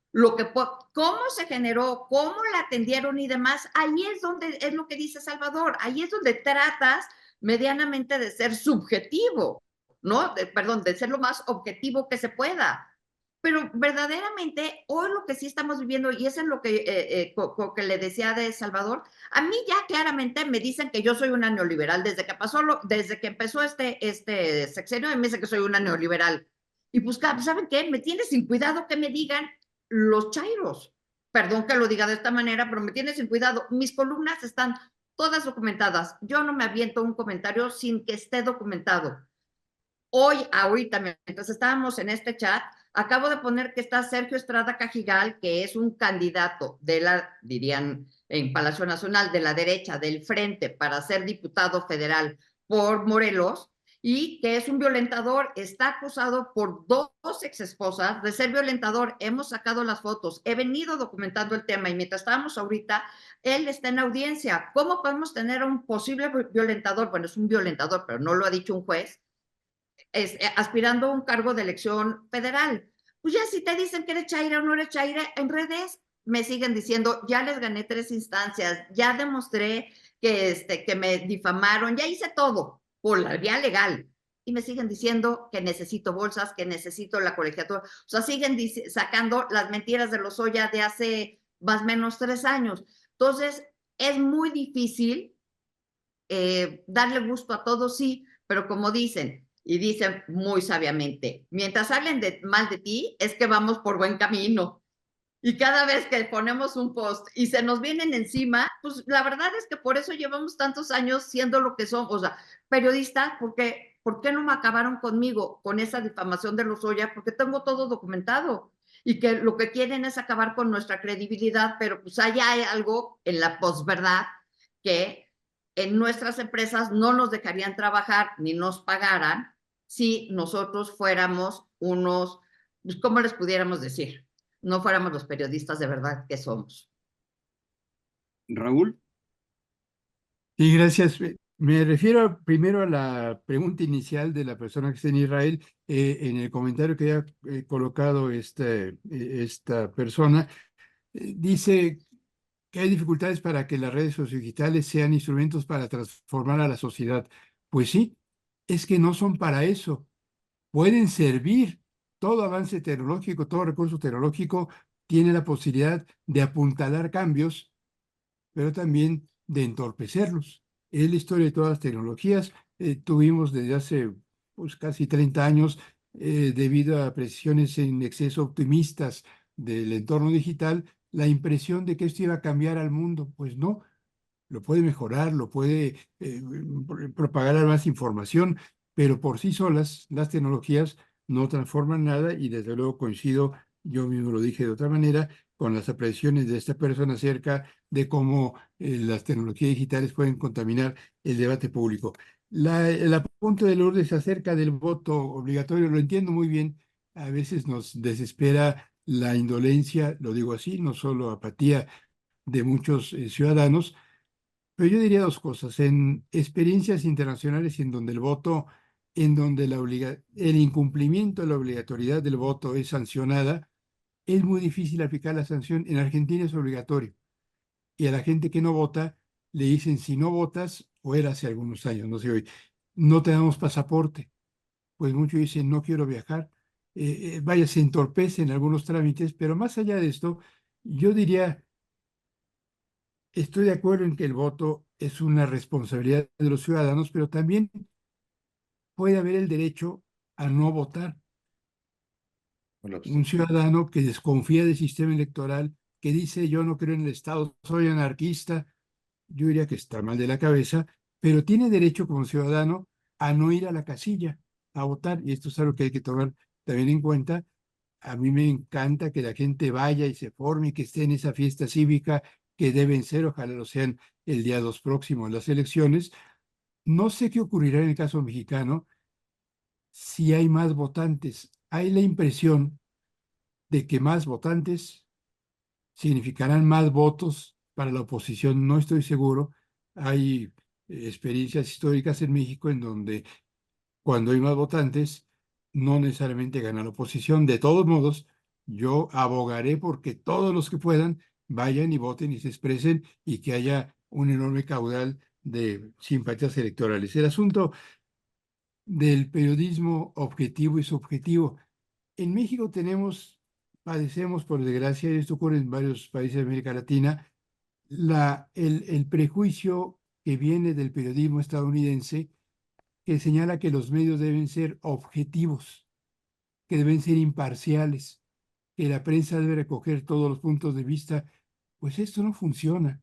Esto es una buena declaración de intenciones. Hubo quien hace muchos años en México se ufanaba de dar la noticia de izquierda a derecha, porque mostraba en sus páginas editoriales columnistas de todos los puntos de vista, pero en general cada informador, cada comunicador, cada periodista, cada conductor tienen una colección de cartabones subjetivos que condicionan su manera de comportarse profesionalmente. ¿Por qué nuestras columnas comenzamos con una frase y no con otra? ¿Por qué elegimos una fuente de información y no otra? Escribir o hacer contenidos para los medios implica seleccionar información y al seleccionar dejamos afuera muchas cosas a partir de nuestras consideraciones subjetivas. Yo creo que el periodismo de información debe esforzarse por presentar todos los ángulos posibles, pero si no lo hace no es un delito. La Jornada no lo hace, un periódico mexicano que es muy morenista, muy oficialista, y esto le gusta a sus lectores, a mí no, por eso he dejado de leer este periódico del cual fui fundador hace muchos años. Hay periodistas, por último, en una actitud diferente, que no ocultan sus simpatías políticas. Esto tampoco está mal, es un derecho, y los lectores, los públicos, saben a partir de estas simpatías expresas o de la falta de estas simpatías evidentes si eligen o no a uno u otro columnista. Lo que ocurre es que hay una campaña, como decía Lourdes, para desprestigiar a voces críticas. Y esas campañas comienzan por el uso de bots y de usuarios de las redes sociodigitales que cuando escribimos algo, y estoy seguro que eso le ocurre muchísimo más a Lourdes y Salvador que a mí, empiezan a mandarnos mensajes agraviantes y nos insultan, en primer lugar para lesionar la confianza de quien ha tenido opiniones que a otros no les gustan, y en segundo lugar, para que se vaya corriendo la especie, la mentira de que ese periodista tiene intereses, está movido por algo diferente a la búsqueda de la verdad. Este es un mal de las sociedades contemporáneas, no tenemos más que soportarlo y aclarar cada vez que sea necesario. Bueno. Muchas gracias. En torno al periodismo militante, hay algunos comentarios que quiero compartir con ustedes para ampliar el espectro. Ricardo Heredia nos dice cómo bordear perdón, no es este. El periodismo militante, nos dice Lilia Moreno, quizás se valga, quizás sea inevitable, pero estas militancias deben ser plurales y no se deben atacar desde el poder porque los desincentiva y es peligroso para la vida de los periodistas. Alicia Carrera nos dice sobre el mismo tema, justo pienso lo que dice Salvador, en México hay mucho periodismo militante y siento que muchos periodistas han sido muy líquidos, por decirlo de alguna manera, y han denunciado lo suficientemente fuerte las embestidas groseras y las mentiras que se hacen desde la autoridad 24/7. Y no por eso tendrán que caer en ser militantes o sumisos, simplemente es defender lo que se tiene que defender. Ahora bien, aquí hay una pregunta que creo vale la pena ponerla sobre la mesa, porque habla sobre la violencia. Nos dice Alma Rosa Balbuena Delgado, ¿consideran que la violencia hacia los periodistas afectará la participación de las futuras generaciones en ejercer un periodismo libre e informado? No sé quién quiera. A ver, yo creo que sí hay un efecto en que se diga, por ejemplo, y que se repita como un dato, no es un eslogan, que México es uno de los países más peligrosos para ejercer el periodismo. Lo han documentado con base en las cifras de asesinatos y agresiones a periodistas en este país, a organizaciones internacionales. Y sí hay un efecto, por supuesto, el periodismo en México, hay que decirlo con todas sus letras, sí se ha convertido en una profesión de alto riesgo. Es muy distinto para los periodistas, por ejemplo, que trabajamos desde la Ciudad de México, en donde tienes un cierto halo de protección por la visibilidad que tienes, porque es la capital de la República y porque desde aquí se informa a muchos estados que también tienen sus propios medios locales y su periodismo local, pero lo que se dice desde acá tiene un impacto a nivel nacional y creo que hay que ser claros, es mucho más seguro para los que estamos trabajando desde acá que para los periodistas que trabajan desde los estados de la República. Hay una desigualdad y una disparidad muy fuerte porque allá están mucho más expuestos a lo que decía Lourdes, a las agresiones que pueden ser del crimen organizado y lo son en muchos casos, pero también pueden ser del poder político. No sé si desaliente, yo sigo viendo, por ejemplo, en las carreras de comunicación de las universidades que siguen siendo una opción atractiva para muchos jóvenes, quizás con otros enfoques, porque hoy también ya muchas carreras de comunicación han ido cambiando sus planes de estudio y ya no todas necesariamente se dedican a formar periodistas, sino lo hacen de una cosa más amplia. Ahora les enseñan también cine o temas de producción musical o temas de manejo de redes sociales, pero no sé si desincentive. Sí lo vuelve una profesión de riesgo, me parece que sí lo es. Incluso acá quizás decía yo en la Ciudad de México no hay tanto nivel de agresión física, pues pasó en el caso de Ciro Gómez Leiva, que es el más grave que se ha visto en el caso del periodismo en la Ciudad de México, pero pues esto para algunas ciudades de la República es casi cotidiano, para muchos periodistas que publiquen información, ya sea de denuncias de corrupción de políticos o que tengan que ver con su trabajo con el crimen organizado, pues eso se convierte en un factor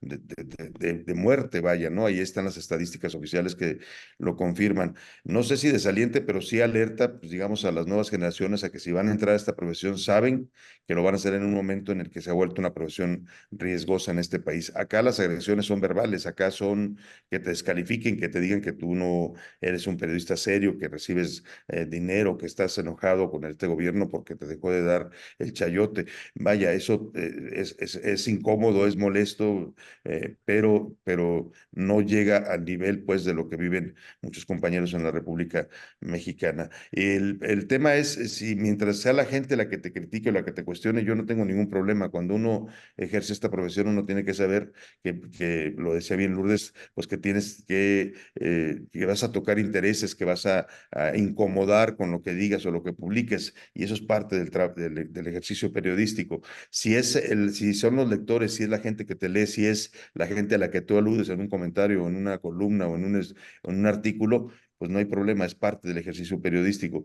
El problema es cuando estas agresiones vienen desde el poder, cuando es el presidente de la República el que todos los días repite un discurso de descalificación, de desprestigio, de ataque directo a la prensa, que nos llama parte de los conservadores, que nos dice que estamos enojados porque nos quitó el dinero público. En fin, eso sí tiene una repercusión mayor y eso me parece que sí es delicado y es grave porque pues el presidente de la República tiene otro nivel, sus mañaneras tienen un impacto fuerte, no solo en el país, ya hemos visto cómo incluso hay reacciones y repercusiones a lo que diga López Obrador en otros países, sobre todo con los que genera conflictos diplomáticos o vaya hasta críticas o burlas en medios de otros países sobre lo que se dice en esas conferencias matutinas, que más que conferencias ya de información, pues se han vuelto un mecanismo de propaganda muy eficiente. Incluso algunos piensan que es la principal estrategia de gobierno de López Obrador en estos 6 años ha sido esa, gobernar desde el podio, gobernar desde el discurso repetido todos los días con estas falsedades, con estas posverdades, con esos otros datos de los que hablaba Raúl Trejo, Y ahí es donde el asunto se vuelve peligroso, pues que un gobernante, que un poder tan fuerte como es el de la presidencia de México esté atacando y descalificando a la prensa, sí genera un ambiente negativo para el ejercicio periodístico, que puede ser desde agresión verbal hasta agresión física. Y bueno, la irresponsabilidad cuando el presidente ha expuesto a periodistas a los que les han sacado sus cuentas personales, sus patrimonios, sus ingresos, me parece que ha transgredido todos los límites. Lo vimos en Estados Unidos con el propio Donald Trump, que es un agresor de periodistas también, que también exacerbó el rechazo, sobre todo a la prensa que no iba a favor de su movimiento, porque Estados Unidos sí es mucho más claro en eso que decía Raúl, la prensa también puede ser militante y en Estados Unidos identificamos claramente cuáles medios son demócratas o cuáles son republicanos, igual que pasaba o pasa en España entre la izquierda y la derecha. En México también está pasando ese fenómeno. Al final, es esto que nos preguntaban, es muy difícil abstraerse de eso, pero a lo que voy es que ni el propio Donald Trump, que era un gran agresor también del periodismo, se atrevió tanto como lo que ha hecho López Obrador en México a exhibir temas personales de los periodistas, a decir dónde viven, en fin, a estar atacando todos los días y generando este odio que, pues sí, hay ese fenómeno también hoy en México. Mucha gente rechaza al periodismo y ya no lo considera una fuente confiable a partir de este discurso reiterado, que sí, insisto, si es una agresión verbal, una crítica, un ataque en una red social, no pasa nada. Incluso una demanda, porque también ahora las demandas contra periodistas se han vuelto un mecanismo también para tratar de acallarte o de amedrentarte. Pero cuando el tema es cuando ese discurso de odio desde la presidencia de la República o desde el poder, pues permea a las agresiones a periodistas que van escalando, y entonces matar o secuestrar o golpear o a un periodista, pues ya es algo que no tiene mayor problema para quienes decidan hacerlo, ¿no? Que pueden ser caciques locales, políticos locales, o puede ser el crimen organizado, a veces incluso como brazo armado de estos grupos políticos, ¿no? Tenemos varias preguntas. Si no tienen ustedes inconveniente, vamos a alargarnos hasta las 11, si están ustedes de acuerdo. ¿Me dejarías, Luis, contestar un poquito más de este tema del periodismo? Por favor.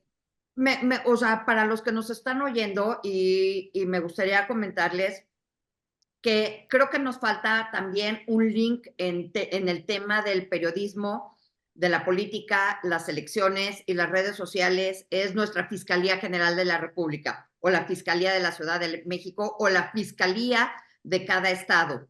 ¿Por qué lo digo? Porque nuevamente regreso al tema de Emilio Lozoya Austin y todo este teatro que se intentó crear en México con este caso de Odebrecht, y que lo que quería el gobierno por detrás era primero tener una bandera que ellos sí iban en contra de la corrupción, que iban en contra de la impunidad, pero sobre todo lo que venía detrás era que no querían cumplir con la reforma energética que se había aprobado con el presidente Peña Nieto, y que como esa reforma se había aprobado con dinero de los cochupos de corrupción, que por eso él no la iba a seguir adelante. Yo me metí en el camino porque me metieron a mí en esa banda, yo me defendí, y entonces el presidente, cuando sale esa denuncia, de mí dijo 3 veces, en 3 mañaneras seguidas dijo, ahí tenemos a la anécdota de la denuncia. La periodista esta, o sea, yo, la que pide bolsas a cambio de escribir bien. Oigan, yo ya gané 3 instancias de la difamación a Emilio Lozoya. El presidente tampoco me pidió una disculpa, ni hubo ni se retractó de sus dichos de la anécdota de la periodista esta. Y es lo que decía Salvador un poco. O sea, la mañanera, y en esas mañaneras estábamos en pandemia, era 2020, no a 5 minutos de terminar el gobierno. Era todavía un López Obrador sumamente fuerte.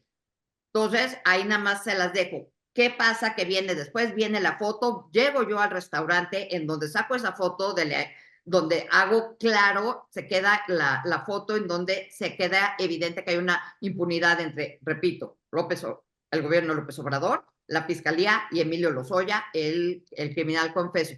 La subo. Y el que es el director de radio y televisión del gobierno mexicano federal es el primero que me contesta en redes sociales a decirme, esa foto es mentira.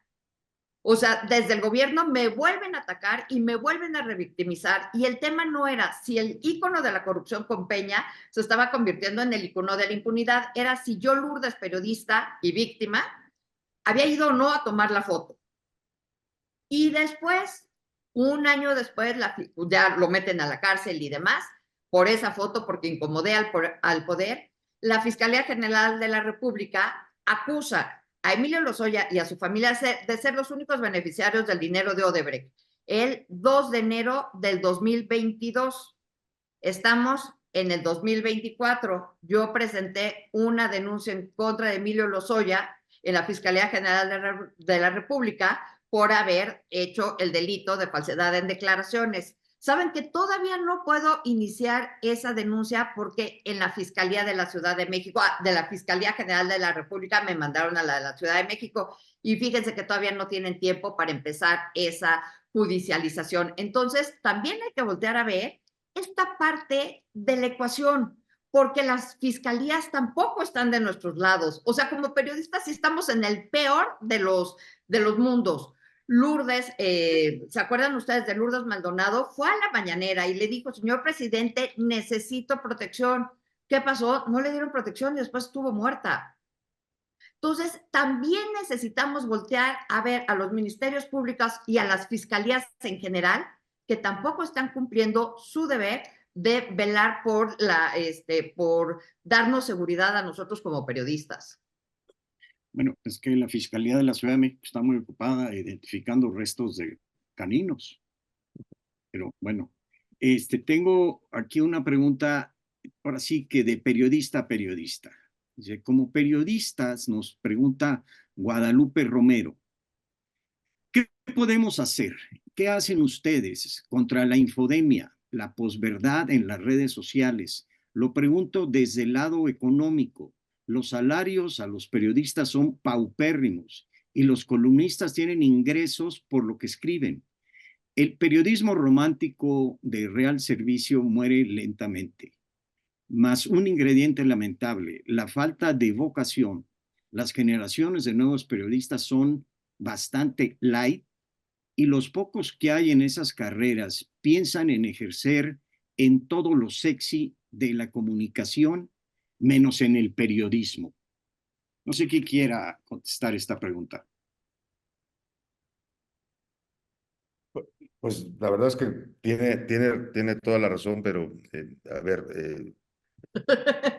dice que los columnistas ganamos por lo que escribimos, pues ganamos por lo que nos paga nuestro medio, ¿no? Esa es nuestra principal fuente de ingreso. Si hay columnistas que puedan recibir otro tipo de ingresos, no lo dudaría, pero bueno, en esencia, creo que aquí el tema es cómo combatir esto, pues yo lo decía, es muy simple y también lo mencionaba Lourdes, volver a la esencia del periodismo. Yo creo que cuando uno entra, yo en las redes en particular también ha sido un aprendizaje, tengo ya tiempo publicando, pero me llegué, como muchos nos pasa, a embarcar varias veces, porque te llegaba una imagen, una foto y tú decías, ay, qué fuerte está esto y lo tuiteabas, pero si no lo verificas antes, llega a pasar que es falso, o es con una imagen alterada, que ahora es muy fácil caer en eso, o es información no verificada. ¿Cómo combatir eso? Pues combatiéndola con eso, con lo que nos enseñaron en las escuelas de periodismo, verificar la información, verificar las fuentes y saber si es información que valga la pena compartir o no. En el caso de información, sobre todo que dé una noticia o que hable de algún hecho concreto, como lo mencionaba Raúl, si el hecho se sostiene y hay fuentes y hay una verificación, hay una imagen también haya sido verificada, porque ya no puedo confiar uno ni en videos ni en imágenes que circulan en las redes, pues eso, verificarlo y entonces publicar solo lo que tengas plenamente verificado. Y la otra parte, pues es abriendo también lo que decía Raúl, más que el dilema entre si ser militante o no, pues al final el periodismo básico es citar a todas las fuentes, entonces pues buscar todas las fuentes de información, aunque uno esté de acuerdo con unos o esté de acuerdo con otros, apelar a este criterio donde tú escuchas escuchas las dos versiones de una noticia. Creo que eso para mí en el ejercicio diario es lo que me ha funcionado. Si en el radio voy a dar una noticia o si voy a hablar de un debate, un tema que está a debate y que es es un tema polarizado, pues trato de buscar a las dos versiones, al lado, digamos, oficialista y al lado de la oposición para tener ese equilibrio informativo. Eso es lo que yo comentaría al respecto. De lo otro, de los jóvenes que están egresando a las carreras de periodismo, pues sí coincido y no necesariamente es culpa de ellos, ¿no? Tal vez yo decía que también las universidades han cambiado sus planes de estudio, ya muchas han ido haciendo diferente la carrera de comunicación, ya no enfocada al periodismo. Prácticamente veía yo los planes de estudio de una universidad en donde entró a estudiar mi hijo y ya no hay materias, o sea, sí les dan periodismo y eso, pero todo está enfocado más a que se conviertan en otro tipo de cosas, ¿no? En generadores de contenidos, en productores, en lo que decías tú, la parte más sexy quizás de los medios de comunicación, no periodistas como tal. Y los jóvenes tampoco mucho quieren ejercer esta profesión, quizás porque pues al final tenemos una generación que se ha formado a partir de esto que decían. Esta generación, estas generaciones nuevas, quizás no bueno, los propios millennials que mencionaba Lourdes, pero están los centennials, está la generación Z, etcétera, que ellos, su fuente de información principal sí son las redes sociales. Ellos difícilmente van a leer un periódico, van a leer a veces hasta un libro, se nutren de lo que ven en las redes sociales. Y lo que ven en las redes sociales es un periodismo descalificado, un periodismo que cada que se comenta algo es atacado, es denostado, y ellos compran también ese discurso. Ellos creen que sí hay en México está lleno de periodistas chayoteros, que no dudo que los haya, pero tampoco se puede generalizar. Y entonces, pues la profesión sí sufre un descrédito. Y sí creo, coincido con Guadalupe en el sentido de que pues muchos jóvenes quizás no vean hoy el periodismo como esa profesión romántica de la que muchos nos enamoramos, que tampoco ya no lo es, ¿no? También se ha perdido la inocencia con todo esto que hablamos, todos estos fenómenos de tecnologías y redes sociales. Raúl, ¿querías agregar algo? Sí, sí, con esa misma línea. Primero, el asunto de los jóvenes, sí, hay un desprestigio del periodismo que está golpeando mucho a las expectativas de los jóvenes que posiblemente hubieran querido dedicarse a esta actividad. También hay que decir, siempre a muchos les resulta más atractivo dedicarse a la fotografía o al cine, y tienen sus razones, que a la búsqueda de la noticia. Esto siempre ha ocurrido, pero hoy en día estamos padeciendo en México una campaña intencional desde el poder político para desacreditar al periodismo profesional. Hay la idea de que puede ser reemplazado por la gente que anda con su celular por la calle. No es cierto, pero hay quien lo cree así. En Palacio Nacional se considera periodistas lo mismo a el representante de un medio de información profesional que a un improvisado que llega, que a partir de crear de manera muy desmañada un medio de carácter digital. Y esta campaña que tiene el presidente de la República en contra del periodismo, por un lado, afecta a la imagen pública. Hay una encuesta que hace el Instituto Reuters en México cada año, no tengo aquí los datos, en donde se advierte que de manera constante en los últimos 5 años ha caído la presencia pública, la credibilidad pública del periodismo y de medios muy específicos. Esto no es gratuito, esto es típico de los gobiernos populistas. Hay que decir que en México el presidente López Obrador sigue al pie de la letra el manual del líder populista que considera que como sus puntos de vista son representación de lo que dice el pueblo, son puntos de vista inatacables. Y si alguien los cuestiona, está cuestionando no a él, sino al pueblo del cual él se considera encarnación. Esto hay que decirlo, ocurrió en Venezuela, ocurre con Maduro, ocurrió con Chávez, está sucediendo hoy en día en España, para sorpresa de muchos de nosotros. El presidente Sánchez, eh, cuya esposa fue acusada de corrupción, yo no sé si sea cierto o no, pero en vez de aceptar someterse a una investigación, el presidente amenazó con renunciar, no lo hizo finalmente, y he acompañado esta extorsión política a los ciudadanos españoles con una campaña en contra de la prensa. Ahora están proponiendo que haya un comité de periodistas que sancione lo que han publicado los medios. Una suerte de comité de salud pública. Hay que leer las quejas de periodistas en medios como El Confidencial y de Objective, a donde han ido a parar algunos de los periodistas despedidos del periódico del País y que se están quejando ahorita, hoy, anoche, en estos días, de esta nueva campaña contra la prensa de un gobernante al que muchos de ellos no dudan en calificar como populista al estilo latinoamericano. Es lo que dicen ellos. Bueno, aparte del espacio para reacción del chat, hay un apartado de preguntas y respuestas aquí en el Zoom, en donde hay varias consideraciones de Gerardo Martínez, Federico Valle y Pablo Vicente sobre las noticias falsas. Creo que ya le respondió Salvador en buena medida. La responsabilidad del periodista, pero también de los ciudadanos, es verificar si aquello que estamos recibiendo como información es cierto o no. Es una lata, nos quita mucho tiempo, da mucha flojera.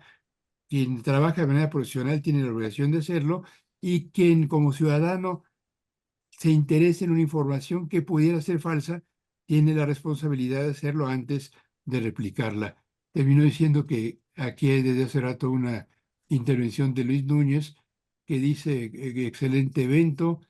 Pregunta si hay algún sector del empresariado responsable que apoye una campaña cívica para incentivar a los jóvenes a votar. Y dice, mucho ojo Lourdes, brava Lourdes, Lourdes presidenta la próxima vez.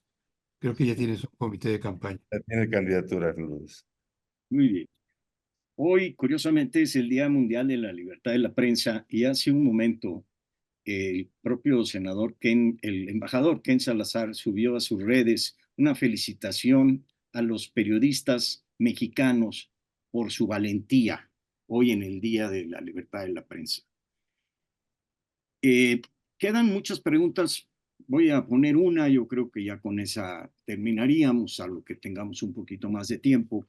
De Colombia, Alfredo Larrota nos dice: en Colombia la tecnología mal utilizada se tomó la política y varios estamentos de la sociedad. Algunos periodistas y expertos no tienen ética y se venden por dinero. El presidente Petro quiere cambiar el universo desde su Twitter X, pero está desconectado de la realidad. Eso pasa a nivel mundial. Se debería tener legislación bien fuerte para reglamentar el uso de las redes. Las redes mal utilizadas son una droga maldita que confunden y están llevando a nuevas generaciones a no pensar y actuar como zombies. Ya hemos platicado casi todo sobre ello, pero no sé si alguien quiera ahondar sobre esta posición desde Colombia. Yo creo que lo que refleja nuestro amigo de Colombia es lo que estábamos comentando, está pasando también ahí como en México, como en muchos otros países, la llegada de estos perfiles políticos populistas, demagogos, pues genera este ambiente y hace que estas redes, insisto yo, que per se no son malas, lo decía hace rato Raúl, sí, la tecnología, la inteligencia artificial es mucho más amplia y mucho más amplia de los usos negativos que se le puedan dar, y es algo que pues está ya revolucionando la vida y la va a terminar cambiando tal y como la conocemos, pero yo creo que ese fenómeno es de algún modo inevitable cuando se dan estos fenómenos políticos. Reglamentar el Internet, creo que es un debate todavía a nivel internacional. Hay países que han avanzado en algunas regulaciones de las redes sociales. En México ha sido muy complicado, en Latinoamérica en general no hay un modelo para a seguir en ese caso. Sí creo que hay cosas en las que se pudieran poner algunas reglamentaciones, pero en esencia es difícil. El espíritu de las redes sociales y de esta tecnología y lo que promueven es precisamente la libertad, de que tú puedas expresarte ahí abiertamente y que digas o publiques lo que quieras publicar, ¿no? Incluso va de todo, desde una opinión hasta pornografía que circula también en algunas redes sociales. Twitter, por ejemplo, que es quizás el ejemplo más acabado de una red social, quizás la más politizada, la más informativa, está llena de pornografía, está llena de gente que sube contenidos de su propio cuerpo y que además monetiza y con eso gana dinero. Yo creo que es complicado pensar en regulaciones, pero en algunos casos coincido con él en cuanto al efecto que están teniendo en las nuevas generaciones. Sí, hace rato dice, los partidos han fallado en formar ciudadanos. Yo creo que los partidos hace rato quedaron rebasados en México y en el mundo como formadores de ciudadanos. Se volvieron en grupos de interés, ¿no? Grupos políticos que defienden intereses particulares de quienes los representan, pero ya no tienen muchos ideales. Ya uno hoy ve los partidos en México y básicamente son lo mismo con distintos colores, pero la ideología que pregonan no cambia. En ese sentido, creo que el déficit de ciudadanos también está en esto, en el efecto que han tenido estas tecnologías, estas redes sociales. Yo coincido, forman a jóvenes que tienen una visión del mundo pues que no es la real, que es una visión que es la que absorben en los contenidos de las redes sociales y es muy difícil convencer a esos jóvenes de que hay un mundo más allá de lo digital que importa, ¿no? No tienen mucho apetito, mucho interés por votar o por participar políticamente y eso creo que sí es un problema que se está reflejando en todas las democracias. Muy bien. Bueno, creo que nos da tiempo para una más. Federico Valle nos habla de las elecciones en un contexto de alta polarización y manipulación de la información en las redes sociales. ¿Qué tan probable es que el día de la elección se inhiba o se incentive el voto a partir de noticias falsas o parcialmente verdaderas? Más aún si estas provienen de actores políticos o líderes de opinión. Lourdes. Micrófono, Lourdes. Ah, caray. Eso va a pasar, no tengas la menor duda. El día de la elección eso va a pasar. En los días previos, ya ves que en México tenemos, ¿cuántos días antes tenemos los días? 3 días, ¿no? Que se acaban las elecciones porque supuestamente son días para que nos guardamos en nuestra casa para pensar nuestro voto. No sé para qué se hace eso, pero se hace esto, está en la ley. Y entonces, evidentemente, vamos a tener una campaña, si lo que hemos visto ahorita no ha sido suficiente de la campaña sucia, viene todavía un sinfín más de campaña sucia y esos días todavía mucho peor. Sí, evidentemente viene fuertísimo todo lo que viene en las fake news, una guerra sucia, todavía los trapitos, si creíamos haber visto lo peor de la guerra sucia, bien, lo mejor, como dirían unos, está por venir. Pero sí quería decirles, y yo he estado muy crítica con la ciudadanía en tanto a nosotros como periodistas y que no se informan, pero también debo de reconocer que, y no estoy diciendo que Xóchitl vaya a ganar, pero sí quiero reconocer que la ciudadanía en México por lo menos despertó esta marea rosa a defender en unas manifestaciones que nunca las habíamos visto o las hubiéramos pensado siquiera, a lo mejor Raúl y Salvador pueden estar de acuerdo conmigo, tú mismo, Luis, en defender al INE, ¿no? En aquel INE hicimos 3 manifestaciones enormes y en su momento la candidatura de Xóchitl Gálvez, pues hay que decirlo con todas las letras, ningún partido la quería para la grande, ellos tenían a sus propios candidatos, ellos no querían salirse de ahí, y ella tampoco los quería muchísimo, y la verdad es que la ciudadanía es la que la empoderó y la llevó, y Xóchitl saca los votos necesarios para ser la candidata del frente opositor por la ciudadanía. Un pequeño grupo de ciudadanos la llevó y lo que estamos aquí hablando era de periodismo, elecciones y noticias falsas. Entonces creo que también es importante dejar este dato porque es la primera vez que ciudadanos empoderan a un personaje para poderlo llegar hasta ser el candidato, porque a Vicente Fox lo llevó un partido, todos han ido por un partido, pero aquí se tuvieron los dos que poner de acuerdo porque ningún partido le ayudó a ella a conseguir los votos necesarios. Fueron los Xochilovers, de donde hayan salido, los que lo ayudaron y ningún partido le ayudó per se para hacer esto. Entonces, ahí sí hay una pequeña llama que cambió y que sí, para la elección todavía no hemos visto lo peor que está por venir. Gracias. Bueno, pues al respecto, Claudio Montane nos dice en esto de la ciudadanía que más allá del voto, la ciudadanía carece del espacio para realmente participar y defender su democracia. Si la dejamos al gobierno y a los partidos, temas que solo temas como el combate a la corrupción, pues no va a suceder, no, nos está diciendo no procede, no es suficiente. Así que tenemos que ir todavía más allá como ciudadanos. Y con eso cerramos. Quisiera nada más en este foro de la calidad sobre las guarniciones, convocarlos para el próximo mayo 9, a la misma hora, a las 9 de la mañana, para el tema Observadores Nacionales, Internacionales, Aliados y Estratégicos. Van a estar en la mesa el doctor Dong Nguyen Hu, la maestra Dolores Gandulfo, la licenciada Gloria Alcocer Olmos y Manuel Carrillo Poblano. Aquí los esperamos y les agradecemos la presencia a todos los que nos han acompañado y muy principal y calurosamente a Lourdes, a Raúl y a Salvador. Creo que ha sido una gran mesa. Yo me voy muy satisfecho, los felicito y los abrazo. Muchas gracias. Muchas gracias a todos. Un saludo. Gracias, me da gusto verlos, saludos. Gracias. Gracias.